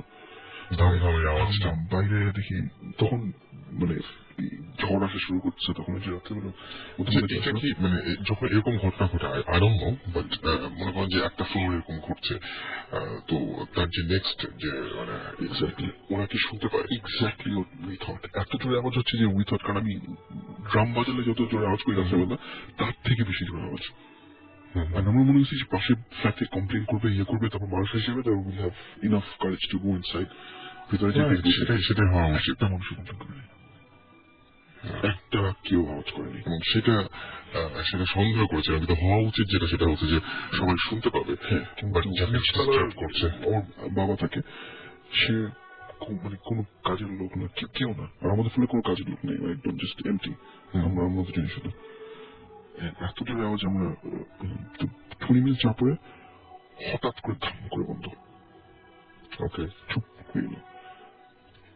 আমরা কি করবো, তারপর তো আমাদের সাহস ছিল, তখন আমার মধ্যে কিছু আসছে না এখন, মানে বিকজ আমি এরকম ইন্টেন্স এক্সপিরিয়েন্স আমি এইভাবে করিনি। তখন ফ্ল্যাটমেট হু ওয়াজ স্মার্ট আপনার রিয়ালাইজ করে বললো যে আমার মনে হয় যে আমরা উই গুফড আপ, কিভাবে বলে কি, I think we did the reverse. ও আচ্ছা আচ্ছা আচ্ছা আচ্ছা, Instead of আমাদের রুমে না ঢুকতে দেওয়ার জন্য, I think we trapped it inside our room. আমাদের কমন সেন্স মেড সেন্স, কারণ ভেতর থেকে আওয়াজ আসছে। সো কি করবো এখন, আমরা বললাম রাইট কি করি এখন, what we did was আমরা we collected আমাদের সবকিছু কালেক্ট করে আমরা ঠিক দরজার সামনে রেখে একটা রানওয়ে হলো না, রানওয়ে টাইপের একটা জিনিস সেট আপ করে দিলাম পুরো দরজার সামনে থেকে। আমরা জাস্ট দরজাটা খুলে একটু ধাক্কা দিয়ে জাস্ট ওয়াকড অফ, ভিতরে কিচ্ছু দেখার দরকার নেই, জাস্ট লেটস গো। আমরা যে বারান্দা বসে থাকলাম, বারান্দা থেকে আমাদের রুমের দরজা অ্যাডজেসেন্ট, বসে আছি অনেকক্ষণ, 45 মিনিট যাওয়ার পরে আমার ফ্ল্যাটমেট দাঁড়ালো হঠাৎ করে, ধাম করে, I can't take it anymore, I need my cigarette. তারপরে মোটামুটি পরিস্থিতি শান্ত হয়ে আমাদের প্রায় 1 ঘন্টা হয়ে গেছে। বাট ওই ব্যাপারটা যে এই যে মানে এরকম উল্টাপাল্টা হয়ে গেলে এরকম ধরনের ঝামেলা যে কেউ পড়তেই পারে, তার জন্য আমি অবজেক্ট কি আমি বলছি না, for single reason, because it don't know how to use ইট। তখন আমরা যে মজা করতে কিছুক্ষণ চলে গেল, আমি বসে আর কোনো সমস্যা হয়নি। তারপরে সমস্যা কি, তখন আমি বাইরে বসে আমার বাইরে ধানমন্ডি লেক, রাস্তা দিয়ে গাড়ি যাচ্ছে, আমি বসে বসে ছবি নেওয়ার চেষ্টা করছি, একটা সোফা টেনে নিয়ে এসে বসে আমি ছবি তুলছি। ছবি তুলতে তুলতে হঠাৎ করে আমার ফ্ল্যাটমেট চলে আসলো, যে দেখো ওটা কি হয়েছে, আর ওর হচ্ছে খুব শর্ট অ্যাটেনশন স্প্যান, ও ক্যামেরা কিছু হয়েছে দেখি, ভুলে গেছে আমার হাতে কি দিয়েছে। খুঁজে দেখলে আমাদের যে অবজেক্ট ছিল, it's made of concrete solid marble. Okay, so ওটা ইফ ইউ আর রেসলার যদি মানে একদম ধাম করে, তাহলে ওটা you'll get a small crack. আর ওটা ছিল আমাদের সেন্টার অফ দ্য রুম, আসলাম যে এনার্জিটা এক্সপেলার ট্র্যাপ, ওটার পুরো উপরে কোনাটা একদম chipped. It looks like pyramid, আমি দেখেছি জিনিসটা। ওকে, সো এরকম ধরনের না, মানে আমি বলছি জিনিসটা দেখতে অনেকটা এরকম ধরনের, এবং সেটা হচ্ছে মাথাটা এটা সম্ভব না তো কোনোভাবে, এটা তো সম্ভব না। আরো ক্রেজি। আমি যখন ক্যামেরা দাম কিছু যে আমার এই 3টা ছবি আছে না, second one doesn't feel right, কিন্তু জুম করা যাবে? তো আমি বললাম হ্যাঁ যাবে। দেখো জুম করে আমি বসে আছি বাড়িতে, and I was seeing that object. So what is this?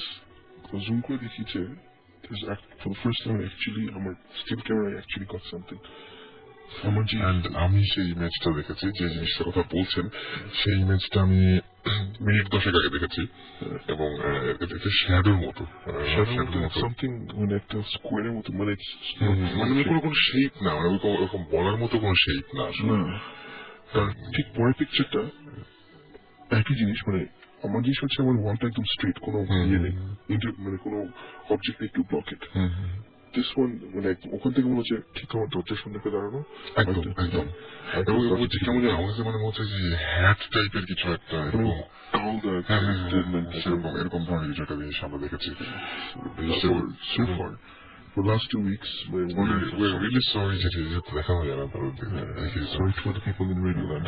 but আমার আরেকটা জিনিসও ভালো লাগছে, রেডিওতে আসলে যারা লিসনার আছেন তারা নিজেরা ইমেজটা নিজেদের মতো করে বুঝে নিতে পারবেন হয়তো, কিন্তু বাট মানে আই হ্যাভ সিন সামথিং, মানে এটা হচ্ছে মানে বেশ উইয়ার্ড একটা জিনিস, এবং আমি সেটা ক্যামেরায় দেখলাম ছবিগুলো।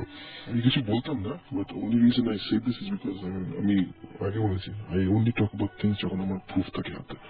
রাইট, সো আজকে শেষ করতে হবে, বাট আমি তার কিছু SMS পড়বো, এবং SMS গুলো আমাদেরকে যারা পাঠিয়েছেন, আমাদেরকে ঝুমা SMS পাঠিয়েছেন মহাখালী থেকে। আচ্ছা, আমাদেরকে এছাড়াও SMS পাঠিয়েছেন, আচ্ছা আমাদেরকে এছাড়াও SMS পাঠিয়েছেন হচ্ছে সিদ্ধার্থ, এছাড়াও SMS পাঠিয়েছেন আমাদেরকে ঘর জামাই ভূত, গিট্টু ভূত SMS পাঠিয়েছেন আমাদেরকে, পেটকাটা ভ্যাম্পায়ার SMS পাঠিয়েছেন, বিপ্লব SMS পাঠিয়েছেন আমাদেরকে, এছাড়াও SMS পাঠিয়েছেন ঘোষ পাঠিয়েছেন আমাদেরকে SMS, এছাড়াও SMS পাঠিয়েছেন আমাদেরকে HSC ভূত, SMS পাঠিয়েছেন আমাদেরকে ব্ল্যাক ঘোস্ট, এছাড়াও মনি ফরহাদ সহ আরো অনেকে। সো আজকে হাতে সময় নেই, বাট এতক্ষণ ধরে যারা SMS পাঠান তাদের সবাইকে অনেক অনেক থ্যাঙ্কস, এবং আপনারা ইচ্ছা করলে আপনাদের এক্সপিরিয়েন্স গুলো এভাবে SMS এর মাধ্যমে, সব SMS পড়া হলো না, কিন্তু SMS গুলো আমাদের কাছে থাকে এবং আমরা খুঁটিয়ে খুঁটিয়ে দেখি যে কোনো ঘটনা আছে কিনা। সুতরাং SMS এর মাধ্যমে আপনারা চাইলেই আপনাদের ঘটনাগুলো আমাদেরকে জানিয়ে দিতে পারেন। সেজন্য যেটা করতে হবে, লিখে ফেলতে হবে SHYUT শাউট স্পেস আপনার নাম স্পেস আপনার মেসেজ, পাঠিয়ে দিতে হবে 9840 নম্বরে। আলভি SMS পেলাম এই মাত্র, এছাড়াও আমরা SMS পেলাম পল্লবের, মাহমুদ, অপু, সৈকত, লাস্ট স্যাক্রিফাইস SMS পেলাম, আখি কুড়ি থেকে SMS করেছেন। সো আমি যেটা বলবো যে আজকে এখানে শেষ করতে হচ্ছে, যারা ইমেল করবেন তাদেরকে আরেকবার ইমেল অ্যাড্রেসটা আমি একটু বলে দিই, সেটা হচ্ছে ভূত FM BHOOTFM@radiofurti RADIOFOORTI এখানে ইমেল করতে পারেন। এবং ইমেল করতে হলে যেটা করতে হবে, অবশ্যই আপনার নাম, ঠিকানা এবং ফোন নাম্বার, যে ফোন নাম্বারটা অবশ্যই কাজ করবে এইরকম একটা ফোন নাম্বার অবশ্যই পাঠিয়ে দিতে হবে আমাদের কাছে, এবং স্টুডিওতে এসে আপনার ঘটনা শেয়ার করতে চান কিনা সেটা আমাদের জানাতে হবে। আরেকটা কথা বলবো, সেটা হচ্ছে যে ভূত FM ভালো হয় আপনাদের জন্য আপনারা যখন আপনাদের সবচাইতে সেরা গল্পটা আমাদের কাছে পাঠান, তখন সেটা আমরা আপনাদের কাছে আসলে বলি। আমরা নিজেরা কোনো গল্প বানিয়ে বা নিজেরা কোনো গল্প মানে আমাদের নিজেদের ঘটনা খুব কমই বলা হয়, আসলে দেখা যাচ্ছে আপনাদের এক্সপিরিয়েন্স গুলো আমরা তুলে ধরি। সুতরাং আপনাদের যত বেশি এক্সপিরিয়েন্স থাকবে, সেই এক্সপিরিয়েন্স গুলো যত বেশি আমাদেরকে পাঠাবেন, তত বেশি ভালো ভালো ঘটনা আপনাদের আমরা উপহার দিতে পারবো, সেটাই আশা করছি। এবং আমরা যেটা বলবো যে একদম যা সত্যি সেটাই আমরা চাই, মানে যেটা সত্যি সেই ঘটনাটি আমরা চাই আপনাদের সামনে তুলে ধরতে। সুতরাং ঘটনা পাঠানোর সময় এই ব্যাপারটাও আপনাদের খেয়াল রাখতে হবে, এবং যারা স্টুডিওতে আসতে চান তারাও অবশ্যই এই ব্যাপারটা খেয়াল রাখবেন। আজকে এখানে শেষ করছি, কথা হবে আবারও আগামী শুক্রবার। জীবন ভাই যেটা বলবেন বোধহয়। To every person out there যেখানে ভূত FM শুনছেন, থ্যাংক ইউ সো মাচ। মানে আমরা কয়েকদিন একটা রিসেন্ট সার্ভে করলাম, মানে পেয়েছি, সাকিব পেয়েছে অ্যাকচুয়ালি, একটা ওয়ার্কশপে গেছিল, আমার কিন্তু ফোন করে হঠাৎ, জানিস কি যে ফার্স্ট অফ অল যে ভূত FM একটা রেটিং হয় কত শো, কত পপুলার। ভূত FM by far, head and shoulders by far the most popular show in here, not because আমরা, because of the fans. Thank you everybody. Yes and মানে all credits মানে যেটা আছে সেটা হচ্ছে আপনাদের, সেটা SMS actually, SMS, letters, everything. Everything, এবং এবং এবং সবচেয়ে বেশি ইম্পর্টেন্ট হচ্ছে আপনাদের ঘটনাগুলো, আপনাদের এক্সপিরিয়েন্স যেগুলো আপনারা পাঠান। এবং আমরা না আসলে এই ঘটনাটা আরো মানে কি বলবো, আরো ভয়াবহ সব ঘটনা আপনাদের কাছ থেকে যাচ্ছে। নিশ্চয়ই এগুলো আছে, আপনাদের চারপাশে যারা আছেন তাদেরকে ইন্সপায়ার করবেন আমাদের ঘটনা পাঠানোর জন্য, এবং তাদেরকে ইন্সপায়ার করবেন আমার সাথে সরাসরি যোগাযোগ করার জন্য। এবং এই চারপাশের মানুষগুলো যাতে ঘটনা সবসময় যে আপনার নিজের জীবনের সাথেই ঘটনাটা ঘটবে এমন ধরনের কোনো কারণ নেই। সো আপনাকে যেটা করতে হবে সেটা হচ্ছে অন্য যারা রয়েছে তাদের ঘটনাগুলো আপনি ইচ্ছা করে তুলে ধরতে পারেন। আমি তো বললামই যে ইমেল একটা খুব ভালো জায়গা, ভূতের আপনি ইচ্ছা করলে ইমেল করতে পারেন। আজকে এই পর্যন্ত থাক, কথা হবে আবারও আগামী শুক্রবার। সেই পর্যন্ত সবাই ভালো থাকুন, সুস্থ থাকুন, সুন্দর থাকুন, মোস্ট ইম্পর্টেন্টলি ফুর্তি থাকুন, এবং নতুন বছরে অনেক বেশি সাহস সঞ্চয় করে আমাদের সাথে ভূত এফএমে জয়েন করুন। শুভ নববর্ষ।